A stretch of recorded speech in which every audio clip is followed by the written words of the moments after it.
call the meeting to order. All board members are present. We will rise for the Pledge of Allegiance to the American and Texas flag. I pledge allegiance to the flag of the United States of America and to the republic for which it stands, one nation, under God, indivisible, with liberty and justice for all. Honor the Texas flag. I pledge allegiance to thee, Texas, one state, under God, one and indivisible.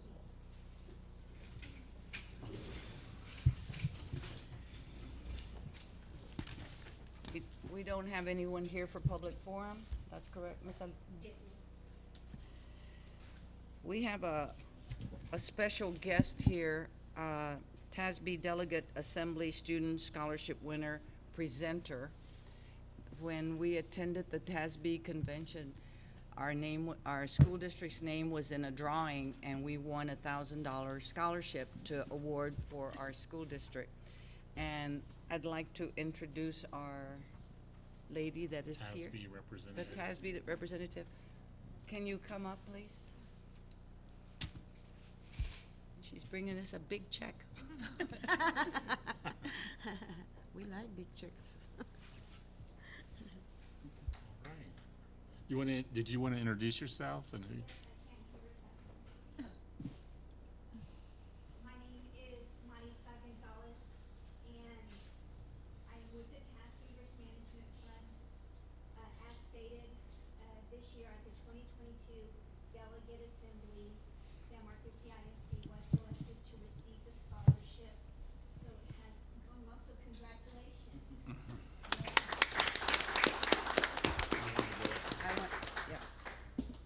We're gonna take a picture with you and the board, if everybody could come around the front. This is a student scholarship. We will give, We will, okay, yes. thank you. We will award it. We're going to give Ms. Moss. Thank you. Brian? Yes, ma'am. With us.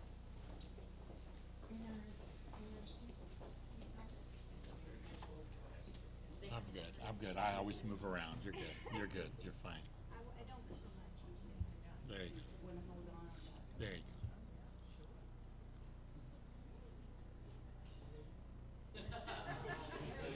Musical chairs. The music has stopped. Ready? 1, 2, 3. 1, 2, 3. Thank you. That you. You should have seen me on my phone.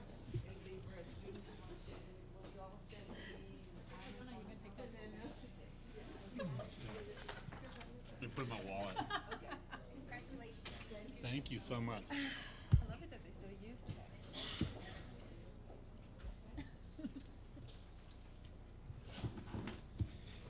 Safe travels. Ms. Gonzalez, have a safe drive back. Like I told the superintendent, that was just the luck of the draw. They had our names in a jar. They just picked it.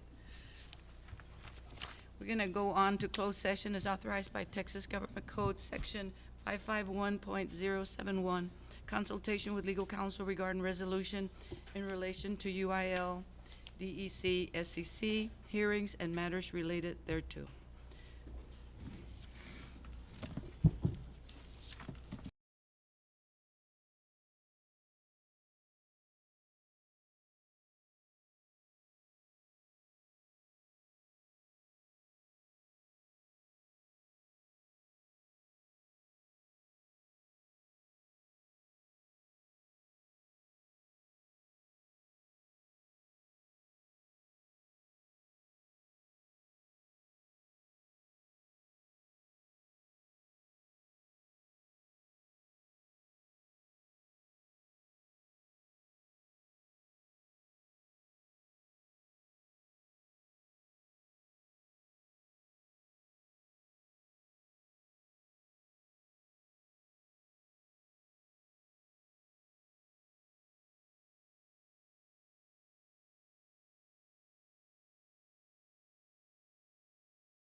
I'll entertain a motion.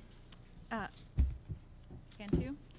I move that the board authorize the superintendent to take the following actions based on our conversation and the resolution presented to us: to draft appropriate correspondence to the Texas Commissioner of Education and Governor Abbott advocating for the improvements needed for the UIL District Executive Committee and State Executive Committee hearings. Number two, to work with legal counsel to pursue complaints against the 27-6A UIL District Executive Committee, as well as complaints against individual members of the 27-6A UIL DC Committee and individuals that provided misleading information to the DEC or SEC, and explore any Texas Open Meetings Act violations committed by the DEC, SEC, or any individuals that conspired to violate any laws, and file appropriate legal action as necessary. And number three, to work with legal counsel to draft proposed legislation that may improve the UIL. Motion's been made by Dr. Salmi, seconded by Mr. Arredondo. Any discussion? Could you read All the in statement favor, please before raise we- your. Before we vote, could you read the statement that the board, so we're voting on the statement and the motion? Discussion and action to approve resolution in relation to the, oh, no, this is the letter that we're doing That's what she wants you to read. right now? Yes, before. Oh. So you, Sure. The San Marcos CISD Board of Trustees finds no evidence of any wrongdoing by district personnel in regard to recent allegations of recruiting infractions brought before the University Interscholastic League. We believe the resulting punishments imposed on the district by the UIL are unjustified. Furthermore, we are concerned that the UIL, as a state-appointed governing agency, did not follow its own rules during the investigation and instead allowed the personal grudges of our competitors to unfairly characterize our district.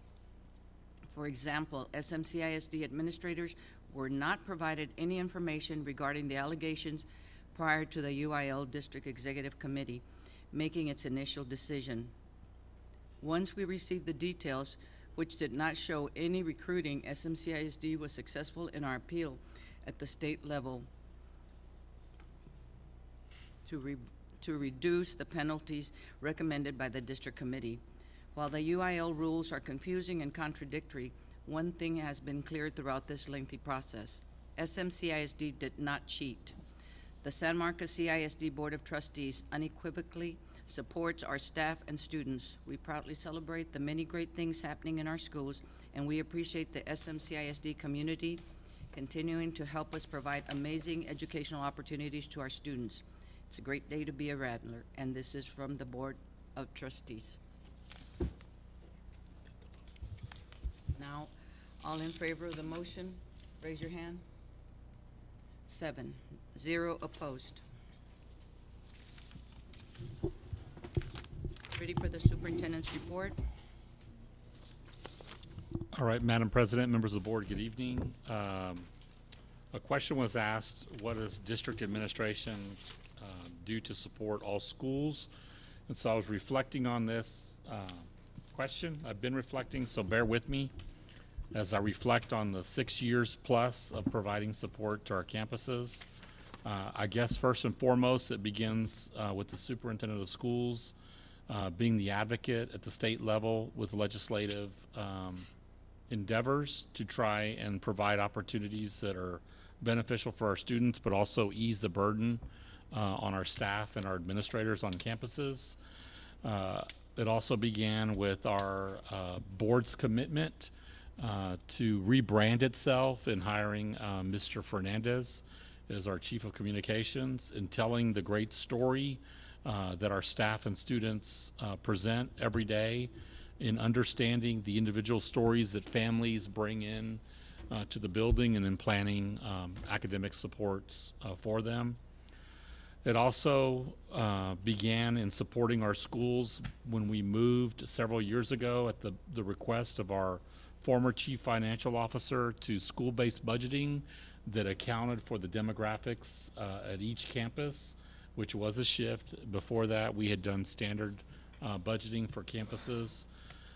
That support also looks like human resources, providing strategic staffing for campuses, the retention incentives that this board so vigorously supports throughout the years, in keeping our best teachers and in attracting talent.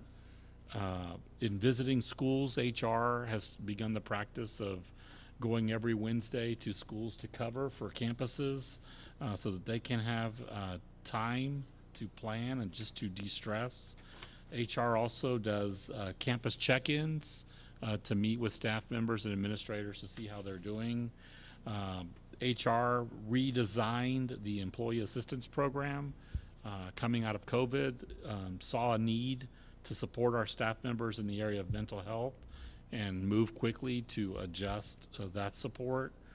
Then there's the academics department, who has instructional coaching. We've redesigned the instructional coaching model to be more strategic about providing supports, working with our campuses and supporting them through Region 13 as we redesign our professional learning communities. You're going to hear tonight working with TNTP and looking at our literacy plan that's going to account for a lot of community-based decisions and what best meets our needs. That also looks like SEL counselors. This board several years ago made a commitment to provide SEL counselors for our students, and in COVID became a support to staff in terms of working. The board also has supported, when I say we are a part of this. There's also communities in schools. Not a lot of people know that we have communities in schools in all but one of our campuses.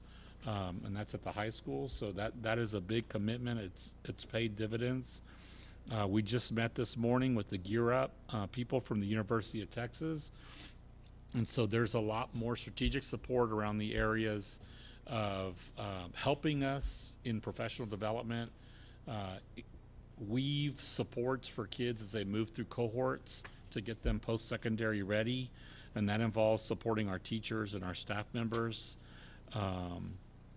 I think we've made a concerted effort to support both our staff members and our campuses through an approach to mental health. There is actually a fair, I think, going on right now, I think. We'll have to change that in the calendar next year. And then support through our athletic director. I think he left.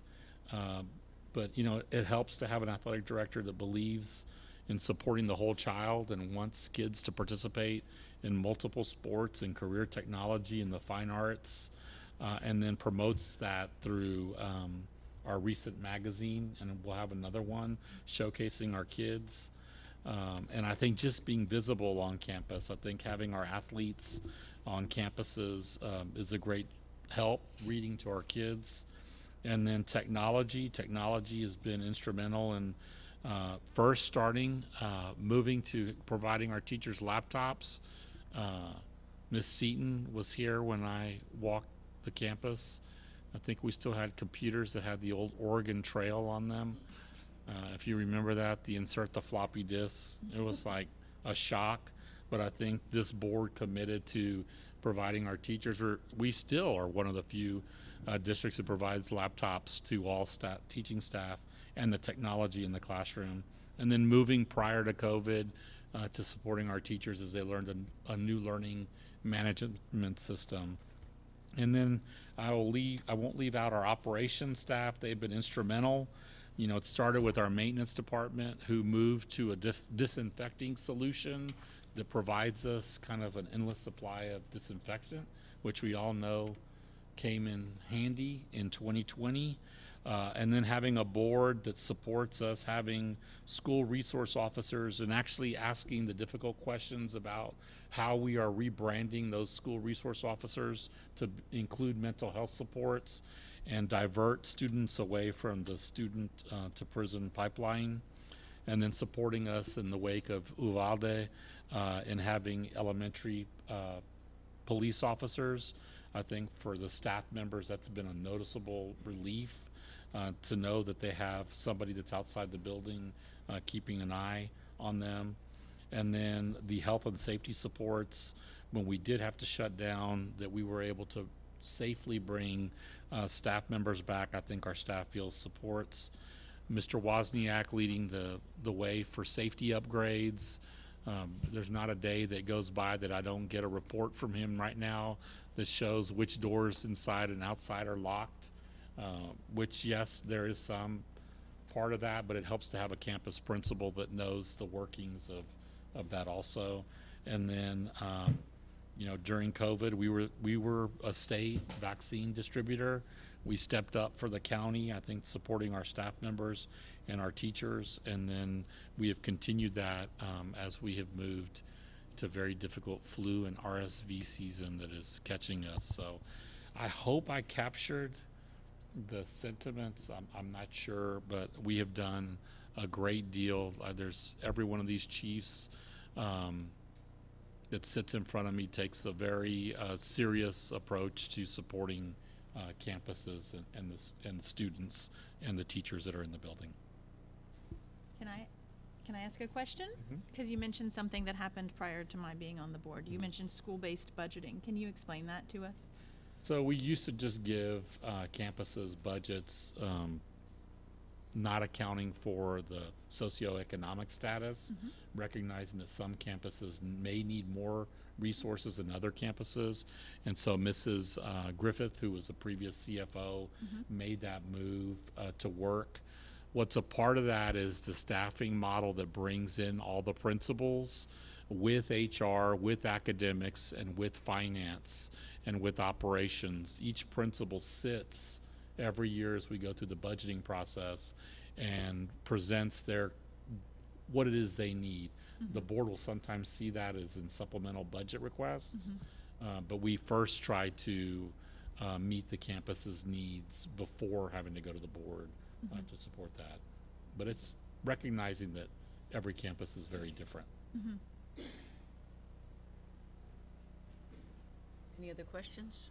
Let's move on to reports and informational items. Academic update on the biliteracy strategic plan with TNTP.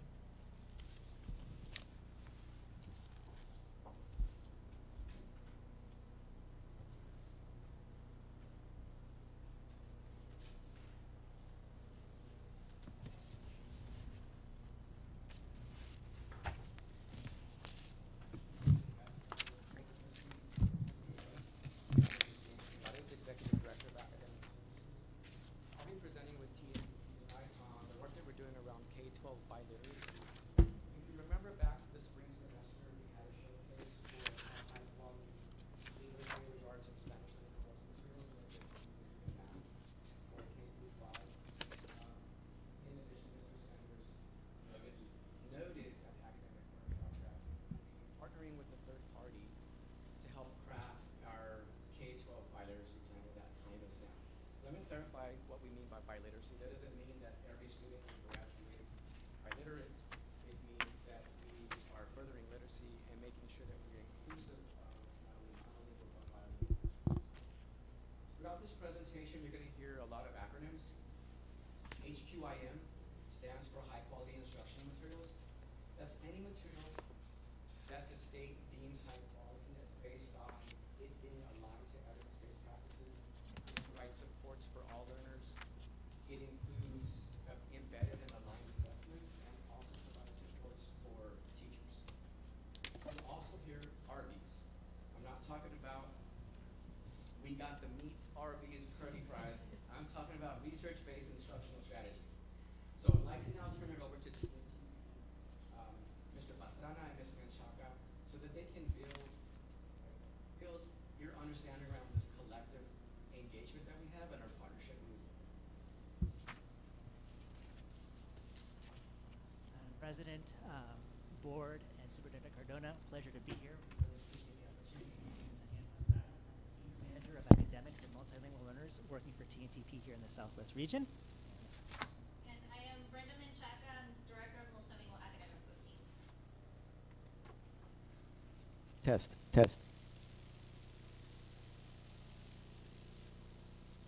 Okay, so we'd love to share a little bit about who we are as an organization. We are a nonprofit that's nationwide and it was founded by teachers initially over 25 years ago. Our overarching mission is to end the injustice of educational inequality by doing two things.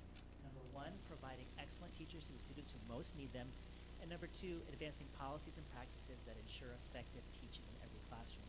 And our partnership and work with San Marcos is really focusing on that second bullet point that you see there about really advancing of teaching practices.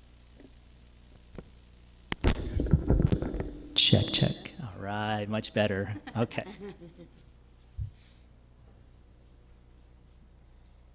And just like Daniel mentioned, we are 25 years old. We just celebrated our 25th anniversary. And during our 25 years, we have developed several publications that really focus on every area of education. My personal favorites are the Irreplaceables, which focus on retaining those great teachers in the classroom, and the Opportunity Myth, which really looked at the students' daily experiences in schools. The Opportunity Myth has been a cornerstone publication for TNTP and has been developed through several initiatives with TNTP. And a lot of the people that we've been working with in San Marcos has heard all about the Opportunity Myth. All right, so zooming in a little bit more into our specific work, as an organization, we focus on creating change in 3 areas that we know are critical to ending educational inequality. The first being rigorous academics, really thinking, are our students being exposed to the challenging, engaging, and culturally relevant curriculum that we know they need? Talented people, making sure that the right educators who are representative of their students are in front of them, and of course supporting supportive environments. Are the policies, systems, and communities supporting great schools there for everyone? And so while we're hitting up on all 3 of these, we really are focusing in this first year of implementing high quality instruction materials on rigorous academics. And creating an implementation plan is no easy task. So we really dig into all of the details and nuances within each of these 3 elements: rigorous academics, talented people, and supportive environments. And any time that we work with any district, we look at what are the district goals and initiatives, and we make sure that within every component that we're working with, we look at how are we working in service of the district's vision.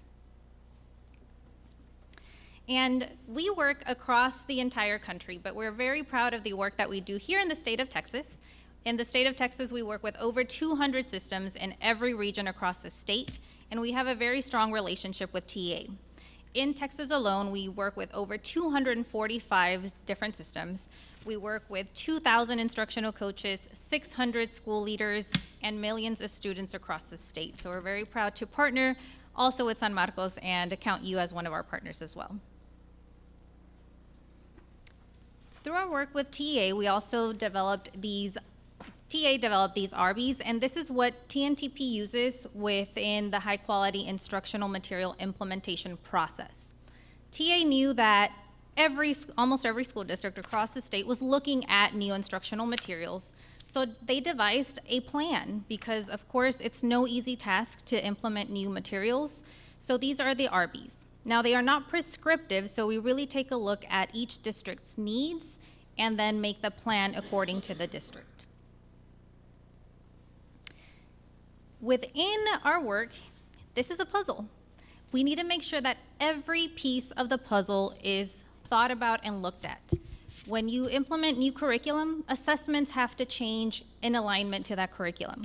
We need to make sure that our stakeholders are engaged and support this new curriculum implementation process, and we need to make sure that our students are supported through the process. It's new for teachers, it's new for students, so we have to look at every single element within this puzzle to make sure we create a sustainable and successful implementation plan.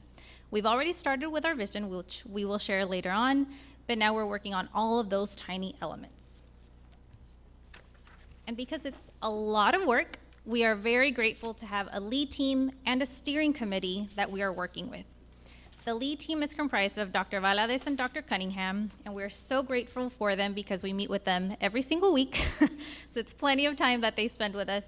But they help oversee the project, the management of the project, the initial initiatives. They let us know what the district needs and let us know what's going on within the district to make sure that our plan is effective for San Marcos. The steering committee meets about twice a month, and it's comprised of district level staff, instructional specialists, principals, and teachers. We wanted to make sure we have everyone's voices in the room because they're helping create a plan that might create some systems level changes. So we want to make sure we hear from everyone involved. And they make all of the final decisions about the vision, the theory of action, and any strategies that we need to implement within the district.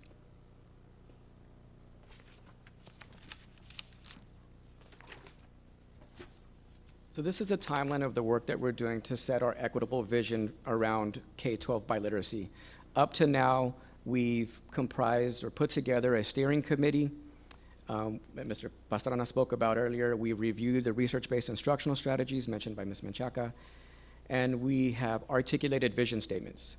So in November, as you see highlighted in red there, we have learning walks the first of which are happening tomorrow. So the 15th through the 17th will be engaged in learning walks at several campuses across the district. We're also providing teacher and instructional leadership professional development on those research-based instructional strategies and ultimately driving a holistic biliteracy plan for the district. So this biliteracy plan is very much driven by stakeholder feedback and stakeholder engagement. The diagram shows the various stakeholder groups that we have or will collaborate with to gain insight or help inform our biliteracy vision. The insights that we draw through this process are grounded in student and family experiences. So we're extremely committed with the support of TNTP to reimagine school through community-driven approach. Dr. Cardona mentioned that earlier. And that effort is to ultimately drive equitable learning environments. So building off what Mr. Navarez was just sharing, we split our steering committee up into 3 groups, and each one was tasked with getting feedback and hearing from our students, our families, and our community. And we were very excited to get this feedback, share it, and then take action. So beginning with our students, we're in the process of receiving feedback from them as we speak, and we're excited to share that with you when it arrives. We heard from over 1,100 families in a very short amount of time, and one of the trends that we found is that overall, families are very excited about their students' interest in learning to read and maintaining that love for reading. But they would like more information on how, especially with the adoption of this new curriculum, how they could best support their students at home and to continue to foster that love, but also continue to help them with the process of reading and building their knowledge.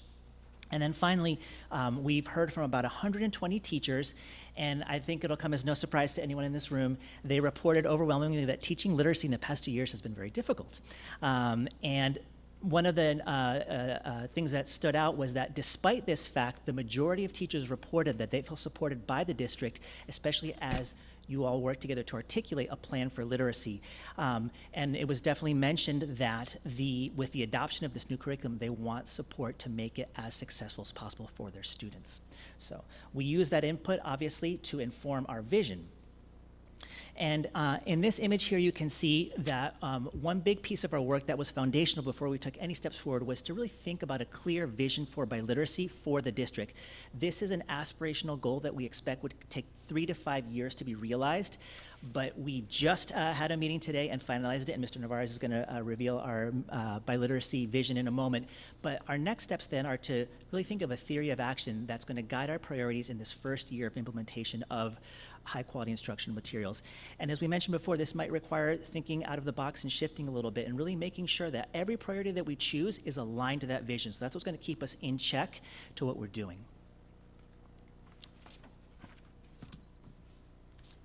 So the 2 draft statements that you see on the screen are from a previous engagement.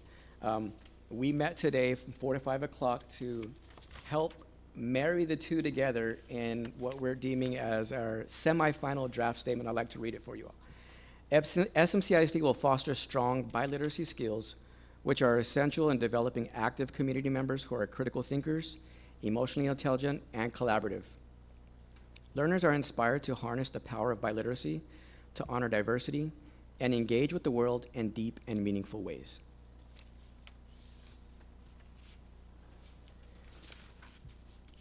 As mentioned before, another initiative of ours is to visit classrooms and not just use our stakeholder feedback, but get another data point, and that's walking the classroom. So we're conducting learning walks Tuesday through Thursday of this week. We'll be visiting all 7 elementary campuses, and we have staff from TNTP as well as district leadership as well as site leadership participating in the walks. And this is a non-evaluative walk. The purpose is to take stock of the incredible work that's already been done and laid, and also identify actual needs that are surfacing with respect to implementing this new curriculum. So this is a mini needs assessment, so that what we're providing is not what we perceive is needed, but actually what we're seeing is needed. So the schedule is right here. We'll be walking about 2 campuses a day. We're very, very excited, and we're excited to share back our findings with you all very soon. And aside from the stakeholder engagement, the vision setting, the learning walks, we're also providing professional development to San Marcos CISD. Just like TA labeled the RBs for the implementation plan, they also created RBs specifically for reading language arts. And we know that the teaching reading is like rocket science. So there are several elements that need to be present in every single RLA classroom. And TEA said foundational skills, text complexity, knowledge coherence, and text-based responses were the essential strategies that every single student needed to be exposed to in their RLA classrooms. And those are the 4 professional development sessions that we're providing to instructional coaches. At TNTP, we believe in making sure that your instructional coaches and instructional leadership have all of the knowledge and tools so that when we're gone, the knowledge is here in San Marcos CISD and they can continue the work. I'm going to back up just one slide. The work that we're currently doing outside of the work with TNTP around our instructional keys, which are structured conversations, high levels of questioning, and writing across the curriculum, align perfectly with the research-based instructional strategies that TEA is saying we should have in regards to ELAR. We're super eager to continue this partnership with TNTP to drive our K-12 biliteracy plan, and we look forward to the months ahead. Thank you. Any questions? Dr. Salmi? Salmi? Thank you. Thank you for this presentation. It's very informative, and I appreciate all the effort that you guys put into it. First question, but I think you corrected it there. RLA, I'm assuming that's reading language arts? Yes, ma'am. So it's ELA for someone my age? SLA, Okay, yes. thank you. Your list included all of the elementary schools, but not Bonham. I'm curious why the pre-K wasn't included? We're focused on K-5, specifically Amplify right now. Okay. So, and then we'll expand out hopefully to pre-K and then secondary as well. Yeah, the hope is to align vertically after we have the strong foundations for Amplify set in K-5. Thank you. Any other questions? Thank you very much. Oh, Mr. Arredondo? Thank you, President Cantu. I guess my first question to kick us off is, so you are here, I guess it's your contracted service, your vendor, you provide a menu of items, professional development, you facilitate classroom walks, a lot of the things that I thought we were staffed as an ISD to do in-house. So can you explain how your presence here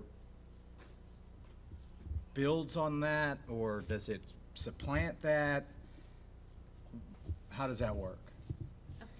Yeah. So part of the T-class grant, we're required to have an implementation partner to ensure that our high-quality instruction materials are implemented with fidelity and integrity. TNTP happens to be the partner that TEA has deemed as the implementation partner for high-quality instruction materials around ELAR. Okay, So there's they, like a they do not statute that supplant, we it's have an to- added layer of support. We have to get a vendor in here to help us. Yes, Okay. sir. Thank you. Any other questions? Thank you. Very good presentation. Thank you. Next is Human Resources. It's going to give us employee incentives update. The update is in your, Everyone has that in their board book. Are there any questions? No questions?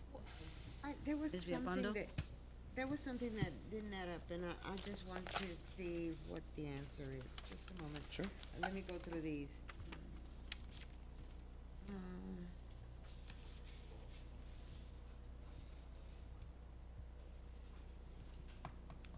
Okay, dual language teacher, retention payment 2,000, two payments of 1,500. Where was that? Was that? That's, dual language teacher. Oh, that, I see that there, yes, that's. Good. So that retention should be two payments of $1,000 each. I apologize for that. There's another one, the SLP retention payment, the same thing.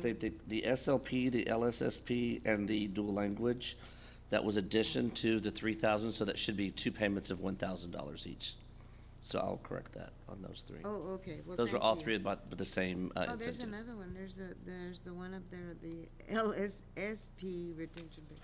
So just go through it and. Yeah, those Didn't add up to the amount that you had over here on the. So I apologize for that. Yes, so LSSP, SLP, and the dual language was all one incentive, a total of 2,000. So that should say two payments of 1,000. That is separate from the $3,000 retention. Dr. Salmi?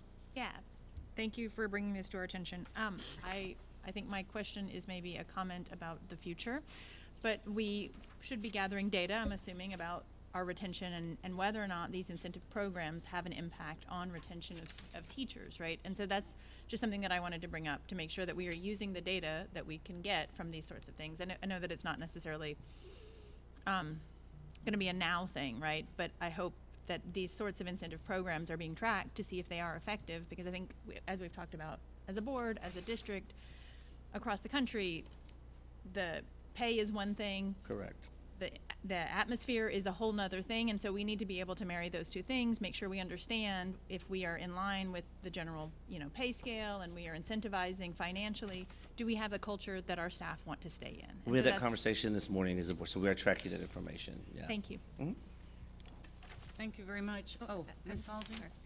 So could you just go back to something you were inferring, that which of these are duplicative, or which of these are redundant, which of them are single? So I'm guessing that an employee who was employed with us last year and returns this year and is then eligible for the employee retention payment. And if they are also in one of these hard to fill positions, the LSSP, new LS or SLP retention, then those payments are on top of the employee retention payment, correct? And That is then correct. the new teacher signing bonus, if they are again then in those hard to fill spots, they would get the new teacher signing bonus plus the LSSP signing bonus. Correct. Okay, and then and the same with the dual language teachers. What about the bus drivers? So with bus drivers, do they get the retention payment from year to year plus the increase? The bus driver, we adjusted their salary this year. The signing bonus we added was $1,000. So to go back to the beginning part, LSSP, SLP, at the speech, so that's the licensed speech therapist, the dual language teacher, that was all, the 2,000 was in addition to the 3,000. So those who came back and were hard to fill received $5,000, or they receive half this semester and half the next. For the bus drivers, there was the $1,000 signing bonus or retention. And then with the retention, we bumped up the pay for $20 an hour as well. Okay. These and were then all just individual, that's probably not what you're asking. And I have one more, thank you for clarifying that. I have one more question, and maybe for you or maybe for Dr. Cardona, but I've heard anecdotally, and so this may or may not be data proven, but my anecdotal understanding is that we have some science and math spots to fill throughout the secondary in particular, and so I'm wondering That's if we are correct. offering considering offering incentives for either of math or science teachers.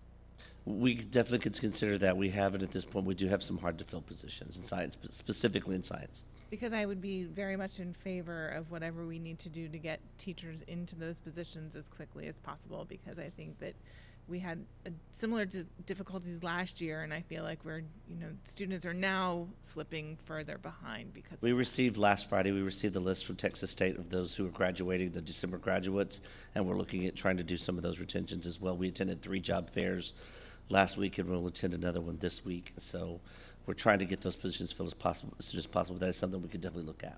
Excellent. Thank you. Any other questions? Thank you very much. Thank you. Operations update, comparison of Goodnight Miller Middle School Fine Arts facilities. Oops.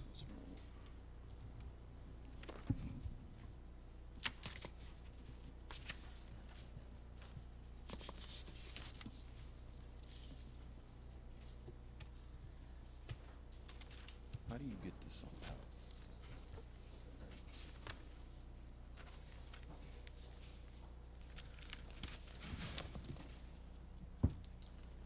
Okay, as we're getting this set up, good evening, Board President Cantu, Board of Trustees, Dr. Cardona. Before I get into the agenda of the operations update for November, just some recognition. The Texas School Safety Center conducted 2 audits last week, and these audits are intruder detection audits. So they're coming in, they're looking at exterior doors, they're looking at classroom doors. And they visited Bowie Elementary and Goodnight Middle School, and both passed with flying colors. There were no issues. Compliments to the staff, to the campus, compliments to Doug Wozniak, our Director of Health and Safety. He's done a lot of work with the campuses. He does a lot of audits himself. So it was definitely good news that obviously that they didn't find anything. The agenda looks like this. If I can get it. Is that the only visit they're gonna have, or No, will there no, be ma'am. others? They'll continue to have visits throughout the year. This is the beginning. How much notice does the district get before the audit, before the visit takes place? We saw an email the week before. They will email us. Yeah. They'll email us. They have to legally talk to me, and then Mr. Wozniak, and then they just give us the month. So you know within the month sometime they'll be popping in, okay?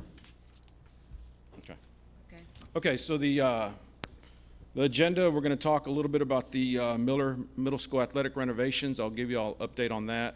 A fine arts comparison between Miller and Goodnight Middle Schools. That's why Mr. Underwood's up here to help me with that. We're going to talk about ongoing challenges and operational complements, specifically as it related to the 2017 bond construction projects, and then a look ahead. So here's an update. I spoke to legal counsel for the district regarding the Perkins and Will contract. As y'all know, Perkins and Will was our architect for the 2017 bond. The 4 athletic renovations for Miller Middle School were alternates, if y'all recall, and I wanted to see if we could potentially use them, to continue to use them for these, and we were able to do that. The reason I wanted to use them is because they did the design. I think that's the least expensive option, and they know us, and they know that project. So I actually had a meeting with them today at 4 o'clock. They are going to redesign, because as if you remember, there was a dance hall or a dance room that was part of that, one of the alternates. There was a dance room that's probably, we don't need that. Obviously, we got that built on top of the 8th grade hallway. So I asked them to redesign it and give us cost estimates. And I should have that by the end of the week. And we just need to talk about how we communicate that to y'all so y'all can take a look at that. But the process would be that we would look at the redesign cost estimates. I'll bring it back to y'all to approve to see if y'all want to move forward. And then we'll go through the process of the construction delivery method, contractors, et cetera. Okay, so there was a request to do an analysis between the fine arts facilities at Miller and Goodnight. I'm not going to read through all these. You can see them. I'll just touch on some highlights. When we looked at the band, we specifically looked at square footage. Obviously, you can see at Goodnight, there's not an ensemble room. We looked at choir, very similar in what's available in terms of square footage. And then orchestra. And if y'all recall, we did a lot of work at Miller Middle School from the 2017 bond to the fine arts program. As far as student participation, you can look at the numbers. About 30 more students at Miller take advantage of band. Choir represents about 20, a little over 25. Dance program at Miller has about 50 more students participating. Orchestra, and then theater arts, and then art overall. So Miller definitely has more participation in the fine arts. And I'm going to ask Mr. Underwood to make some comments here. But doesn't Miller have, Miller has more students than Goodnight also? That's correct. I was just about to say, there's a larger population of students at Miller compared to Goodnight, and so that needs to be taken into consideration as you consider those numbers. Thank you, Mr. Sandoval, and Superintendent Dr. Cardona, and Clem Cantu, President of the Board, and members.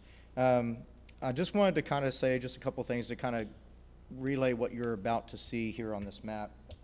We have continued growth in our district, and we know that with that continued growth, we're going to have some, a development that's going to take place within our programs and our schools. Miller being what it is now as compared to what it was is a part of that growth, and I think it's a good thing in general what we're seeing. But there are some things that with this comparison that I expected to kind of look at and see, okay, where is there now a need between these two campuses? And I do want to kind of go through that. There are some current plans right now to continue to grow programs, and I want you to know that we are thinking about that. There are plans in place. At the middle schools, we have the Youth Strings program, which used to be called Fiddlesticks. And so those teachers are now going to the elementary schools starting in December, and they will actually be teaching there an after-school program. And we're purchasing a bunch of instruments to be able to make that possible so that they can go to the campus and the campus holds the instruments and those kids are able to be taught there. And then that will increase numbers dramatically as we look at next year and the years to follow at the middle school with the orchestra. So whereas orchestra seemed low right now in the previous slide, those numbers will grow. And we are targeting orchestra to try to make that possible. Our theater arts programs over the last 5 years, that's when this program began, was about 5 years ago at the middle schools.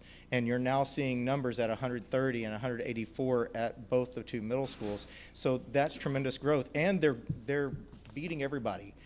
They've been first and second place for the last 2 years at the one-act play competitions. And so winning culture is going to bring in more students. And I think you saw that with our band program this year on the field and on marching competitions. As much as they've done, they have done some great things. And so it's building a culture of winning and within our fine arts programs, and kids are going to become magnetized to that situation. So I just want to kind of point out that we are going to grow our programs. And so that growth is going to indicate that there's going to be some needs. And so I want to kind of just tell you what my findings are based on that. As I looked very closely at the spaces independently, but I also had some feedback from staff and both fine art staff as well as non-fine art staff at looking at these facilities. My focus was on the instructional spaces. So not on the other spaces that might be where they perform or whatever, just literally the instructional spaces where they're taught. And so where they're taught doesn't necessarily matter in some cases, but because great teachers are going to take our kids, they're going to mold them, and they're going to bring them, and they're going to make them do what they are capable of. But better spaces are going to give our kids the opportunities to be everything that they can be within them. So as we consider this, I'll bring your attention to the map that's presented here. This is taken from a satellite image of the two campuses, and then I've applied like an overlay to where you can see where the classrooms are on the map. I've only placed the colored rectangles on the main room for each of those spaces, but there are companion rooms that surround those spaces that are in white. And I have provided a colored key here for you so you can see what each space is. In general, Miller is in very good shape. When it comes to the instructional spaces. There's a room to grow another art teacher. That's not there. It would be one more orange box to the right. And there is room available in the music and drama wing that is often used by the band currently as another ensemble space. But it could also provide expansion for future programs like the mariachi or guitar at that campus. At Goodnight, where I see the biggest needs in comparison with what we have now is that Miller has a black box for their theater. And there is just a classroom, an old science classroom in the old science building of the high school that is painted black, but it doesn't have the lighting and everything else that's available at Miller. So there's a new orchestra room that's really probably needed as well at Goodnight. That space is currently the size of a regular classroom with really high ceilings. And it can probably hold about half the size of a full orchestra or an orchestra that was wanting to have a full ensemble to practice in. So that it would be comparable to just a regular sized classroom. And then there is a secondary rehearsal space at the band hall at Miller that's not present at Goodnight, although the square footage of that space is bigger at Goodnight. In general, it's just the one room. And then this would, I think if we did that, if we did those things, if we were considering those things for the future, that would probably bring a little bit more equity to those two campuses. Yes. Questions? Dr. Sami? Thank you very much for reviewing this. I really appreciate it. And I appreciate the approach to looking at our spaces. I think that's absolutely clear. The other part of the investment that we make in these programs is the equipment, and this equipment is extremely expensive, right? And so Yes, that's ma'am. another part of this that I hope we continue to look into. I think your presentation really reiterates the point that looking at an individual school or an individual program isn't really an equity situation. It's really looking at one school, one program, and these two schools have different size populations. And so I appreciate that as well. Yeah, I think you've brought some things really home about what, implementation of the bond we did gave Miller, and that there are still big differences between the two campuses. One of them is significantly older and also accommodates more students that are not currently there. So I really appreciate the effort that you put into this. I did have one question about the way that the fine arts program how the funding of these programs, how does that happen operationally? What do we do? How do the programs request finances for their programs, or is that done through each school individually? How does that happen? So predominantly, the campuses have the autonomy of determining where that funding is going to be placed within those programs.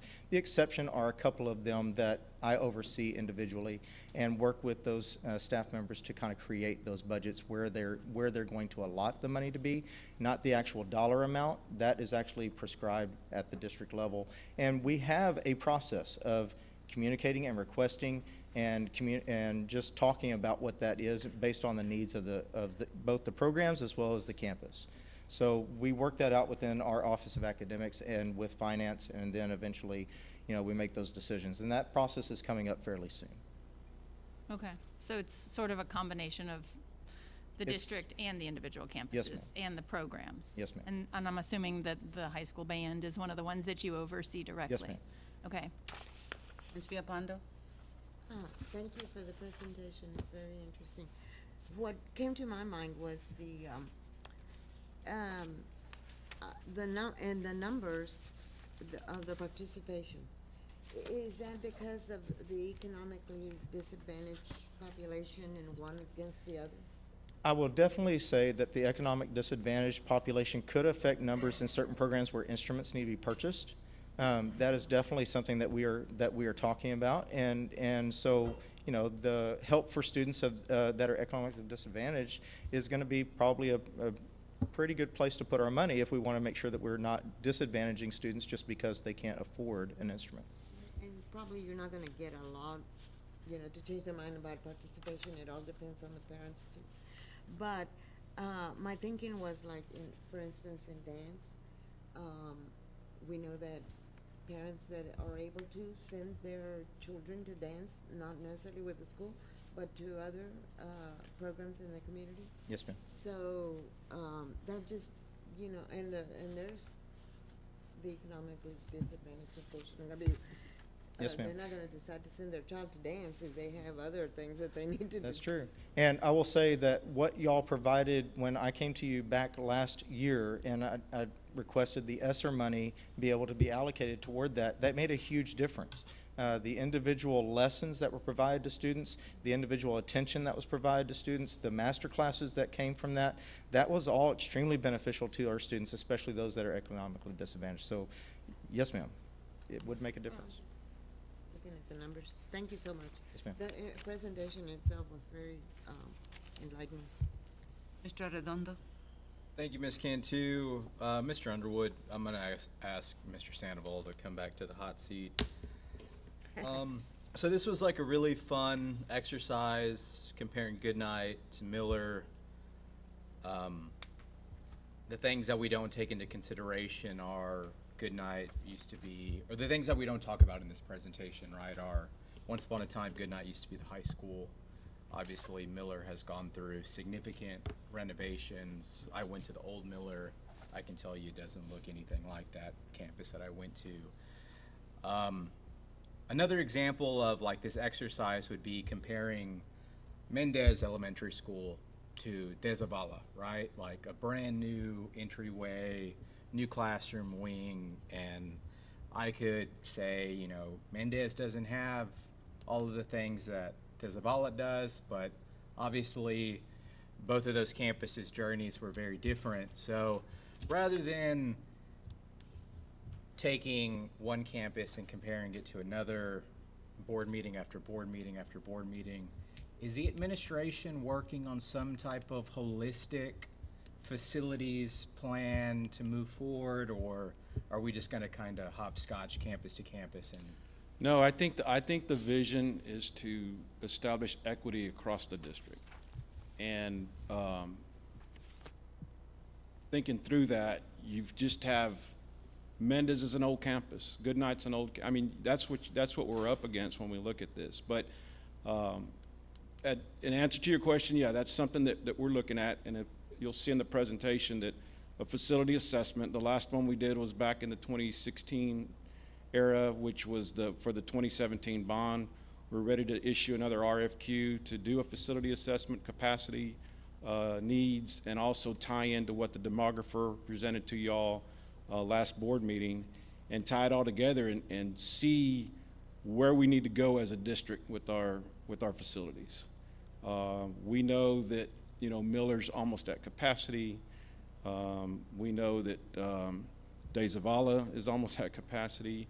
And back in 2017, as I was doing all this research, the facility assessment that we were provided reflected as it projected out to 2022, 2023 that we're in, and it says that we have a lot of room, but we don't. And there's some things that have happened, like, you know, with space, right? The HB 4545 is one of those examples where we have to dedicate space for tutoring. So that's taken up space within the campuses. So we're at that point where we need to go back, or we need to go and take a look at a facility assessment capacity, and then figure out, you know, do we want every campus to look alike? I mean, we want them to have equity, is a better term than say we want them to look alike. I don't know if that answers your question, but it does, Mr. Sandoval. And a follow-up, Mrs. Cantu. So I know this is a loaded question, so bear with me, and that a lot of steps have to take place, facilities assessment, and then this board has historically done a very community-facing process of what the response to that facilities assessment is. But given the demographic projections, given the capacity issues that we're experiencing, a lot of times my colleagues ask, like, in your professional opinion, we ask that of lawyers all the time, in your professional opinion, do you see the ISD's response to the challenges we're facing being going out for a bond at a to-be-determined date? yes. And I think not just for, I think we need it not just for the capacity, but we've got old facilities out here that need a lot of work. HVAC, for example. We've got a lot of work that needs to be done in HVAC. If we want to offer these programs that we're talking about at Goodnight, we need to expand fine arts. If you ask Coach Walsh about turf, at our fields. It's time for them to be replaced. There's just a lot of things that we need to accomplish. In answer to your question, yes, I think we need to consider that, but it is a process. Like y'all all know that. It is a process to go down that road. But the first step is issuing the RFQ for a facility assessment. And, you know, I'm getting ahead of myself in my presentation, but y'all start thinking about putting these steering committees, these subcommittees together, so we can start going down that path if the board decides that's what they want to do. Okay, just getting back to the fine arts and participation, I think we've talked about participation in extracurricular activities across the board being really important for our students to engage in school. And maybe I'm harping on something that I harp on a lot, but transportation is one of the biggest issues for our students. If they have to stay after for band, they have to have a ride home, right? And so in whatever capacity the district can work across all of these programs to facilitate transportation for our students, I think that's really valuable. And I think that's somewhere that our efforts should be going as a district, because transportation is a real limitation for some of our students, and you shouldn't only be able to participate if your parents can pick you up. Well, and that, so the program that Mr. Underwood made reference to, I guess in the past, we have Yeah. transported those students over to the middle schools, No, right? I love this. I love the idea of sending them to. Unfortunately, we school. just don't have the drivers. We don't have Absolutely. the bandwidth right now. This is a wonderful out-of-the-box solution. I'm familiar with the program. I'm familiar with how it used to work. I've, kids Yeah. in the district, all that stuff. So I think sending the teachers there is exactly the way we need to do this. Ms. Halsey? Yeah, thank you for this. I think it's extraordinarily helpful. And I am all for trying to put our resources towards making the programmatic options as equitable as possible for all kids. I also would note that when we started the strings program back up, that it was done so, Mr. Underwood, this might be more for you, but it was done so with the idea that we were going to build on existing community resources and build that program up, slowly, so that we could be mindful of the economic impacts. So we took into consideration the fact that Texas State has a string program that works with elementary school students, and we tried to work together cooperatively with them and started first at the high school and then expanded the program through the middle school. I'm delighted that it's been so successful that we're going to be able to do the Fiddlesticks programs across all the 5th grades. I think that's great, and I think that's exactly how we had hoped that would work. And I think similarly with mariachi, that when we started the mariachi program, we said, let's follow the similar model as the orchestra and start at the high school, and it's been wildly successful at the high school. And so I think anything that we can do at the middle school would be great, but I wonder if we've been working, looking to work with, or working with Centro and using some of those spaces. Centro has just started a new program, and also one of our teachers, Michelle Quintero, has just received a $6,000 grant from Texas State, and she's actually trying to do some things in that regard as well. So we're trying to support her, but in addition, the hope is that in the near future, if not this coming year, the year to follow, we would have guitar, which would probably push our mariachi program to grow considerably once we started at the middle school level. So that's one of the dream goals right now, that I'm just airing out, I guess, in public here, but that is something that I'm trying to do, because I want us to be able, and as a district we're trying to do, because we want to be able to give our children more opportunities, and we want our mariachi program to be more successful, and that happens with more students being a part of that too. That's great. And I think if we can figure out the transportation key, right, that's the key to it, is figuring out ways to use that space at Centro, which I'm sure that they would be willing to work with us in that. Yes, but ma'am. And also at some point there is a finite thing. We can't do all of the things as much as we would like to, right? Sure. Like we don't have an elementary or middle school baseball program. We rely really on the city of San Marcos Parks and Rec to offer softball and baseball. Right. And so there's going to be limitations. But if we are talking holistically about things that we're identifying as needs, I think we still have the natatorium need. That is something that we are using at the cost of another school. And I think that my personal preference as a trustee would be that we continue to be a one high school town for at least the foreseeable future. So I know that we've talked in the past, and Mr. McLaughlin is still here, he might not be awake, that we talked in the past about having a ninth grade campus, and I would be interested in investigating that and looking at it as part of a natatorium and maybe central office, since we seem to be stalled on that. So, if we want to throw in the middle school baseball, softball program too, that'd be great, but I understand their limitations. So, mariachi first. Thank you. I know that programs dictate facilities, and so the conversation's kind of intertwined. If you could go on with your operations report. Okay. I guess the next part of the presentation is really just telling the story, right? Because it's a good story.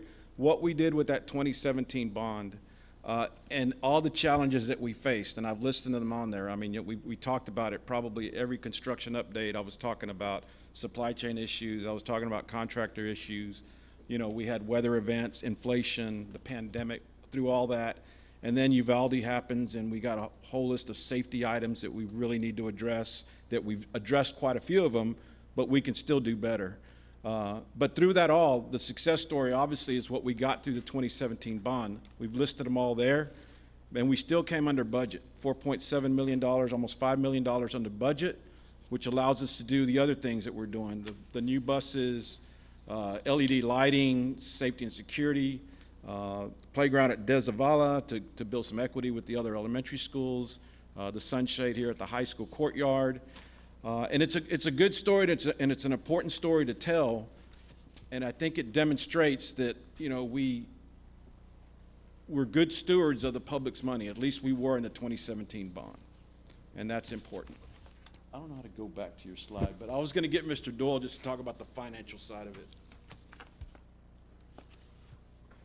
Thank you, Mr. Sandoval. So Mr. Sandoval asked me to come talk a little bit about, again, the past, right, and how we are sitting financially when it comes to our tax rates. And we've talked about that, obviously, through the last handful of board meetings. But we wanted to look at from the last 5 years. So you can see from 2018 to 22, you can see that INS rate really is the focus, right? How that INS rate has continued to move downward. And if you recall that we did pass that cash defeasance back over the summer. So that is key, right? So we're able to keep that INS rate at a lower rate, but then also service our debt at a quicker rate as well. So any questions on those? I actually do have a question. Does the state dictate the limit of our INS rate like they do our M&O rate? No, we set our INS rate based on bond debt service. Okay, thank you. Okay, so just to finish it up, so what's next, right? What's next to come? Understanding the growth, which we went through the demographer's presentation. I talked about the assessment of facilities and capacity. Just like Mr. Underwood, we're engaging with academics to talk about new programs, new opportunities for our students. Transportation is a big issue. We have an aging fleet, and not just our yellow buses, but our maintenance vehicles are getting up there. Initiative that I had is to try to provide a campus, each campus with a vehicle that they can use. And really the big question is, how can we do it better, right? How do we do it better? So the next steps, we are issuing an RFQ. It's going to go out on the street on Monday. We're going to look to engage with a firm that can do a facility assessment, tie in with the demographers put together. We'll bring that back for approval for the firm, for the selected firm or the recommended firm, and then we'll have a review of the facility assessment, and then once again tying what the demographers has put together. And like I mentioned earlier, it's probably time to start thinking about committee members, a good cross-section of the community on who we would put together for a potential bond. Okay? Thank you. Any questions? Any questions? Thank you. Thank you. Thank you. We're going to come to a break at the end of this section. We can take a break now if you want. Either we can finish out. We already, let's just go ahead and do one more, the finance report. Let's do the finance, and then we'll take a break. I'm sorry? No, there was no findings, and it was a very good report. Good evening, board. Tonight we have, are we going? Yes, please. Tonight we have our annual financial report ending June 30th, 2022, and we have our auditor from ABIP, Janet Pittman. Good evening. Thank you so much for having me here this evening to go over the results of your 2022 audit.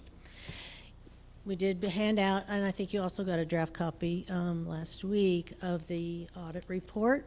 There are 3 different independent auditor opinions inside your report, and I'm going to go through those real quickly. The first one is your audit opinion on your financial statements. It is what we call an unmodified opinion. It's the best opinion that you can receive on your financials. And it basically says that your financials have been presented in accordance with generally accepted accounting principles, and we did not have any modifications to those. You can find that report on page 1 if you wanted to look at it. The second report goes all the way back into page 95, and it is an audit report on your internal controls over your financial reporting. So we look at your major processes over payroll and cash disbursements and cash receipts, and we make sure that you've got good internal controls and segregation of duties.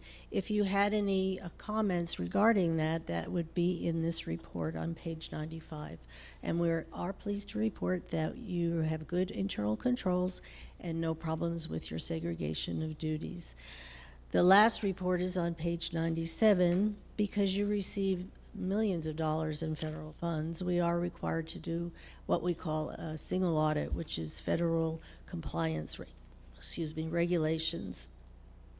So you did have over about $24 million you received in federal funds this year. Last year it was about $11 million. That big jump is in your ESSER funds. You received a little over $12 million, or spent over a little over $12 million in your ESSER funds.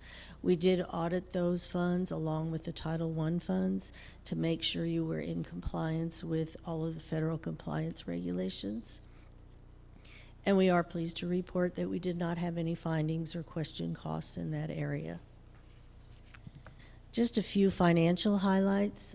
This goes back to page 17. Your fund balance in your general fund, which your general fund is your major operating fund for the district. You did have a fund balance, unassigned fund balance of $46.5 million. That represents about 7 months of operating expenditures, and it is the same level that you had last year. It's a very healthy fund balance. Again, 7 months of operating expenditures for ongoing operations. Mr. Doyle mentioned the refunding that you did during the year. You can see that footnote on page 39. You did save a little over $490,000 in doing that refunding. And now if we could just turn, this is the one schedule I wanted to look at. It starts on page 56, and it's a facing page 56 and 57. It is a presentation of your original budget, your final budget, and how your final budget compared to your actual revenues and expenditures. So the big variations were in function 11. You can see you had $47 million budgeted, and you spent 42, so you had a positive variance of $5 million. Again, we're seeing this across all of our districts. It's really the positions that are open and not being filled. We're seeing some savings in that area. And then also you had on page 57 at the top, capital outlay. You had done a budget adjustment to spend $7 million, and you didn't quite get into those projects yet. That's all I had, unless Denise had something she wanted to add, or if anybody has any questions on your financials this year. Mr. Redondo? Thank you, President Cantu. You mentioned that our unassigned fund balance is close to $46.5 million. I just wanted to clarify, of that though, some of those funds are assigned to projected expenditures, correct? Well, I just addressed the unassigned fund balance. So if you turn to page 17, you can see there's other components of your fund balance. And it's on the left-hand side under the general fund, item number 10.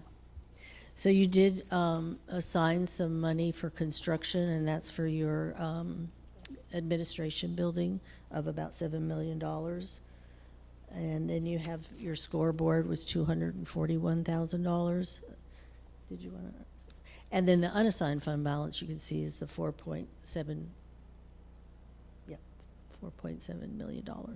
So what is? 46.7 million. So at the bottom of the ledger, that is our total fund balance, the 66 million. The 54 million, On page 17, sorry, on page 18. yeah, that's the total. Again, the only amount that you could budget and use is the $46.7 million.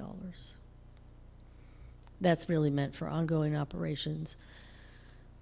Again, you've got 7 months there. Your year end is June.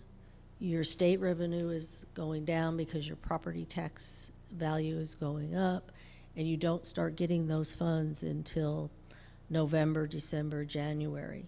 So you've got several months there that you don't have a lot of revenue coming in. Ms. Halsey? I just wanted to thank Ms. Garcia and commend her on this audit, because I believe that while she's been involved in it in the past, that this is your first year overseeing it entirely, and I really appreciate your diligence, and I commend you on a job well done. Thank you very much, but it was a collaborative with everybody. They all helped me out, so thank you. Just to be clear, abundantly clear, that the $4.3 million that was approved at the last meeting is not included in this? No. Okay. So you would subtract the 4.3 from the 46? Yeah, and my understanding. Well, that 46 is ending June 30th, so we have to also take into account our budget for this year, so that we adopted the $13 million deficit. So you have to subtract the 13,000 from that 46. 13 million. Subtract the 13 from 46. 13 and 4. 17. Yes, and the 4. 13 and 4, so we subtract 17. I think on your board amendments at the end, on the very back of 29. your board book, it's like up to 19 million with the 4.3 plus the other board amendments that we've had throughout the year. And what is the necessary amount that we have to keep on hand? I believe it is 32,000. 32 million. 32 million, I'm sorry. 32 million. So we're already, And 32 million represents 3 months operating expenses? Yes, and that, Thank you. yes. So what's the math? And that also includes, the 32 million also includes the central office and it would. it includes it, that means that we've, Yeah, I've Full out. included that in there, cause 3 months would be 26 million, and then plus the central office, and then the 4.3 that you approved last month, so we need about 33,000, we wanted to do all of that. Does that make sense? The I keep 32 saying million 32,000, includes, 32 million, sorry. okay, 32 million includes 3 months operating expenses, the central office, and 4.3 for Miller Athletics. Yes. Okay. so we're really close. Mm-hmm. That's what I was worried about. Thank you so much. Thank you. We're gonna take a 5-minute break here. Thank you.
Approval of consent agenda items. So moved. I need, moved by Mr. Arredondo, seconded by Ms. Viapando. Any questions or discussion? All in favor, raise your hand. 3, 4, 5, 6, 7 to 0. Brings us to items for actions, Board of Trustees. And Ms.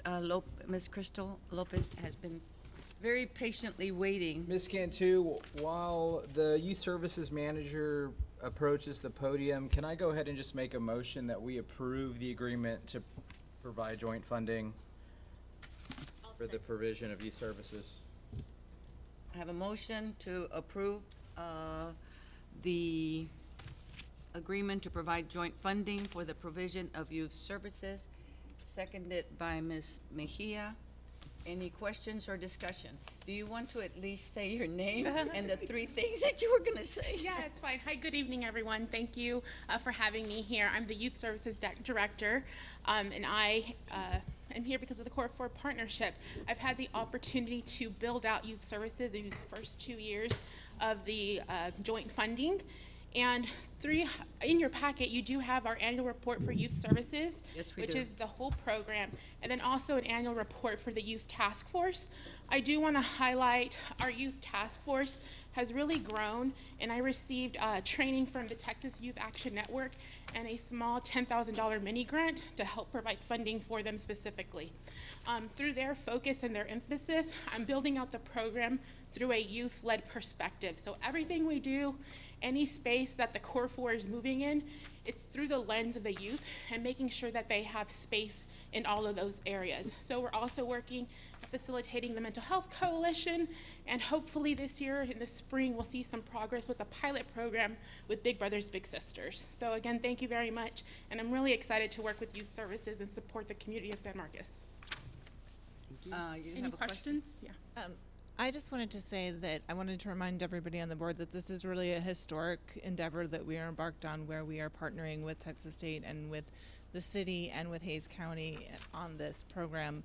And I know that there's been, because of Ms. Lopez's success, which has been wonderful and extraordinary, especially having come in during the midst of the pandemic. She's done just a terrific job, and especially building out that youth council. It's really good work. I know that there are other corners of the county that are now really making signs that they would like to have the services expanded throughout the county, because she's done such a terrific job here. So I'm entirely in support of the work that she's doing. The level that she's taken the Mental Health Coalition to is just outstanding. She's developed statewide partnerships and brought in all sorts of people to build out that work for our youth, and it's really great. So I'm wholly appreciative and supportive of this. I'll echo that. She has done a great job in these first 2 years, and y'all can see from the data that y'all received in your board book that it's all there for y'all to review, and it's very good. I really think that you've done a great job. Anybody else? We're ready for the vote. All in favor, please raise your hand. 3, 4, 5, 6, 7. Opposed, 0. Thank you. Thank you. And thank you for waiting so long.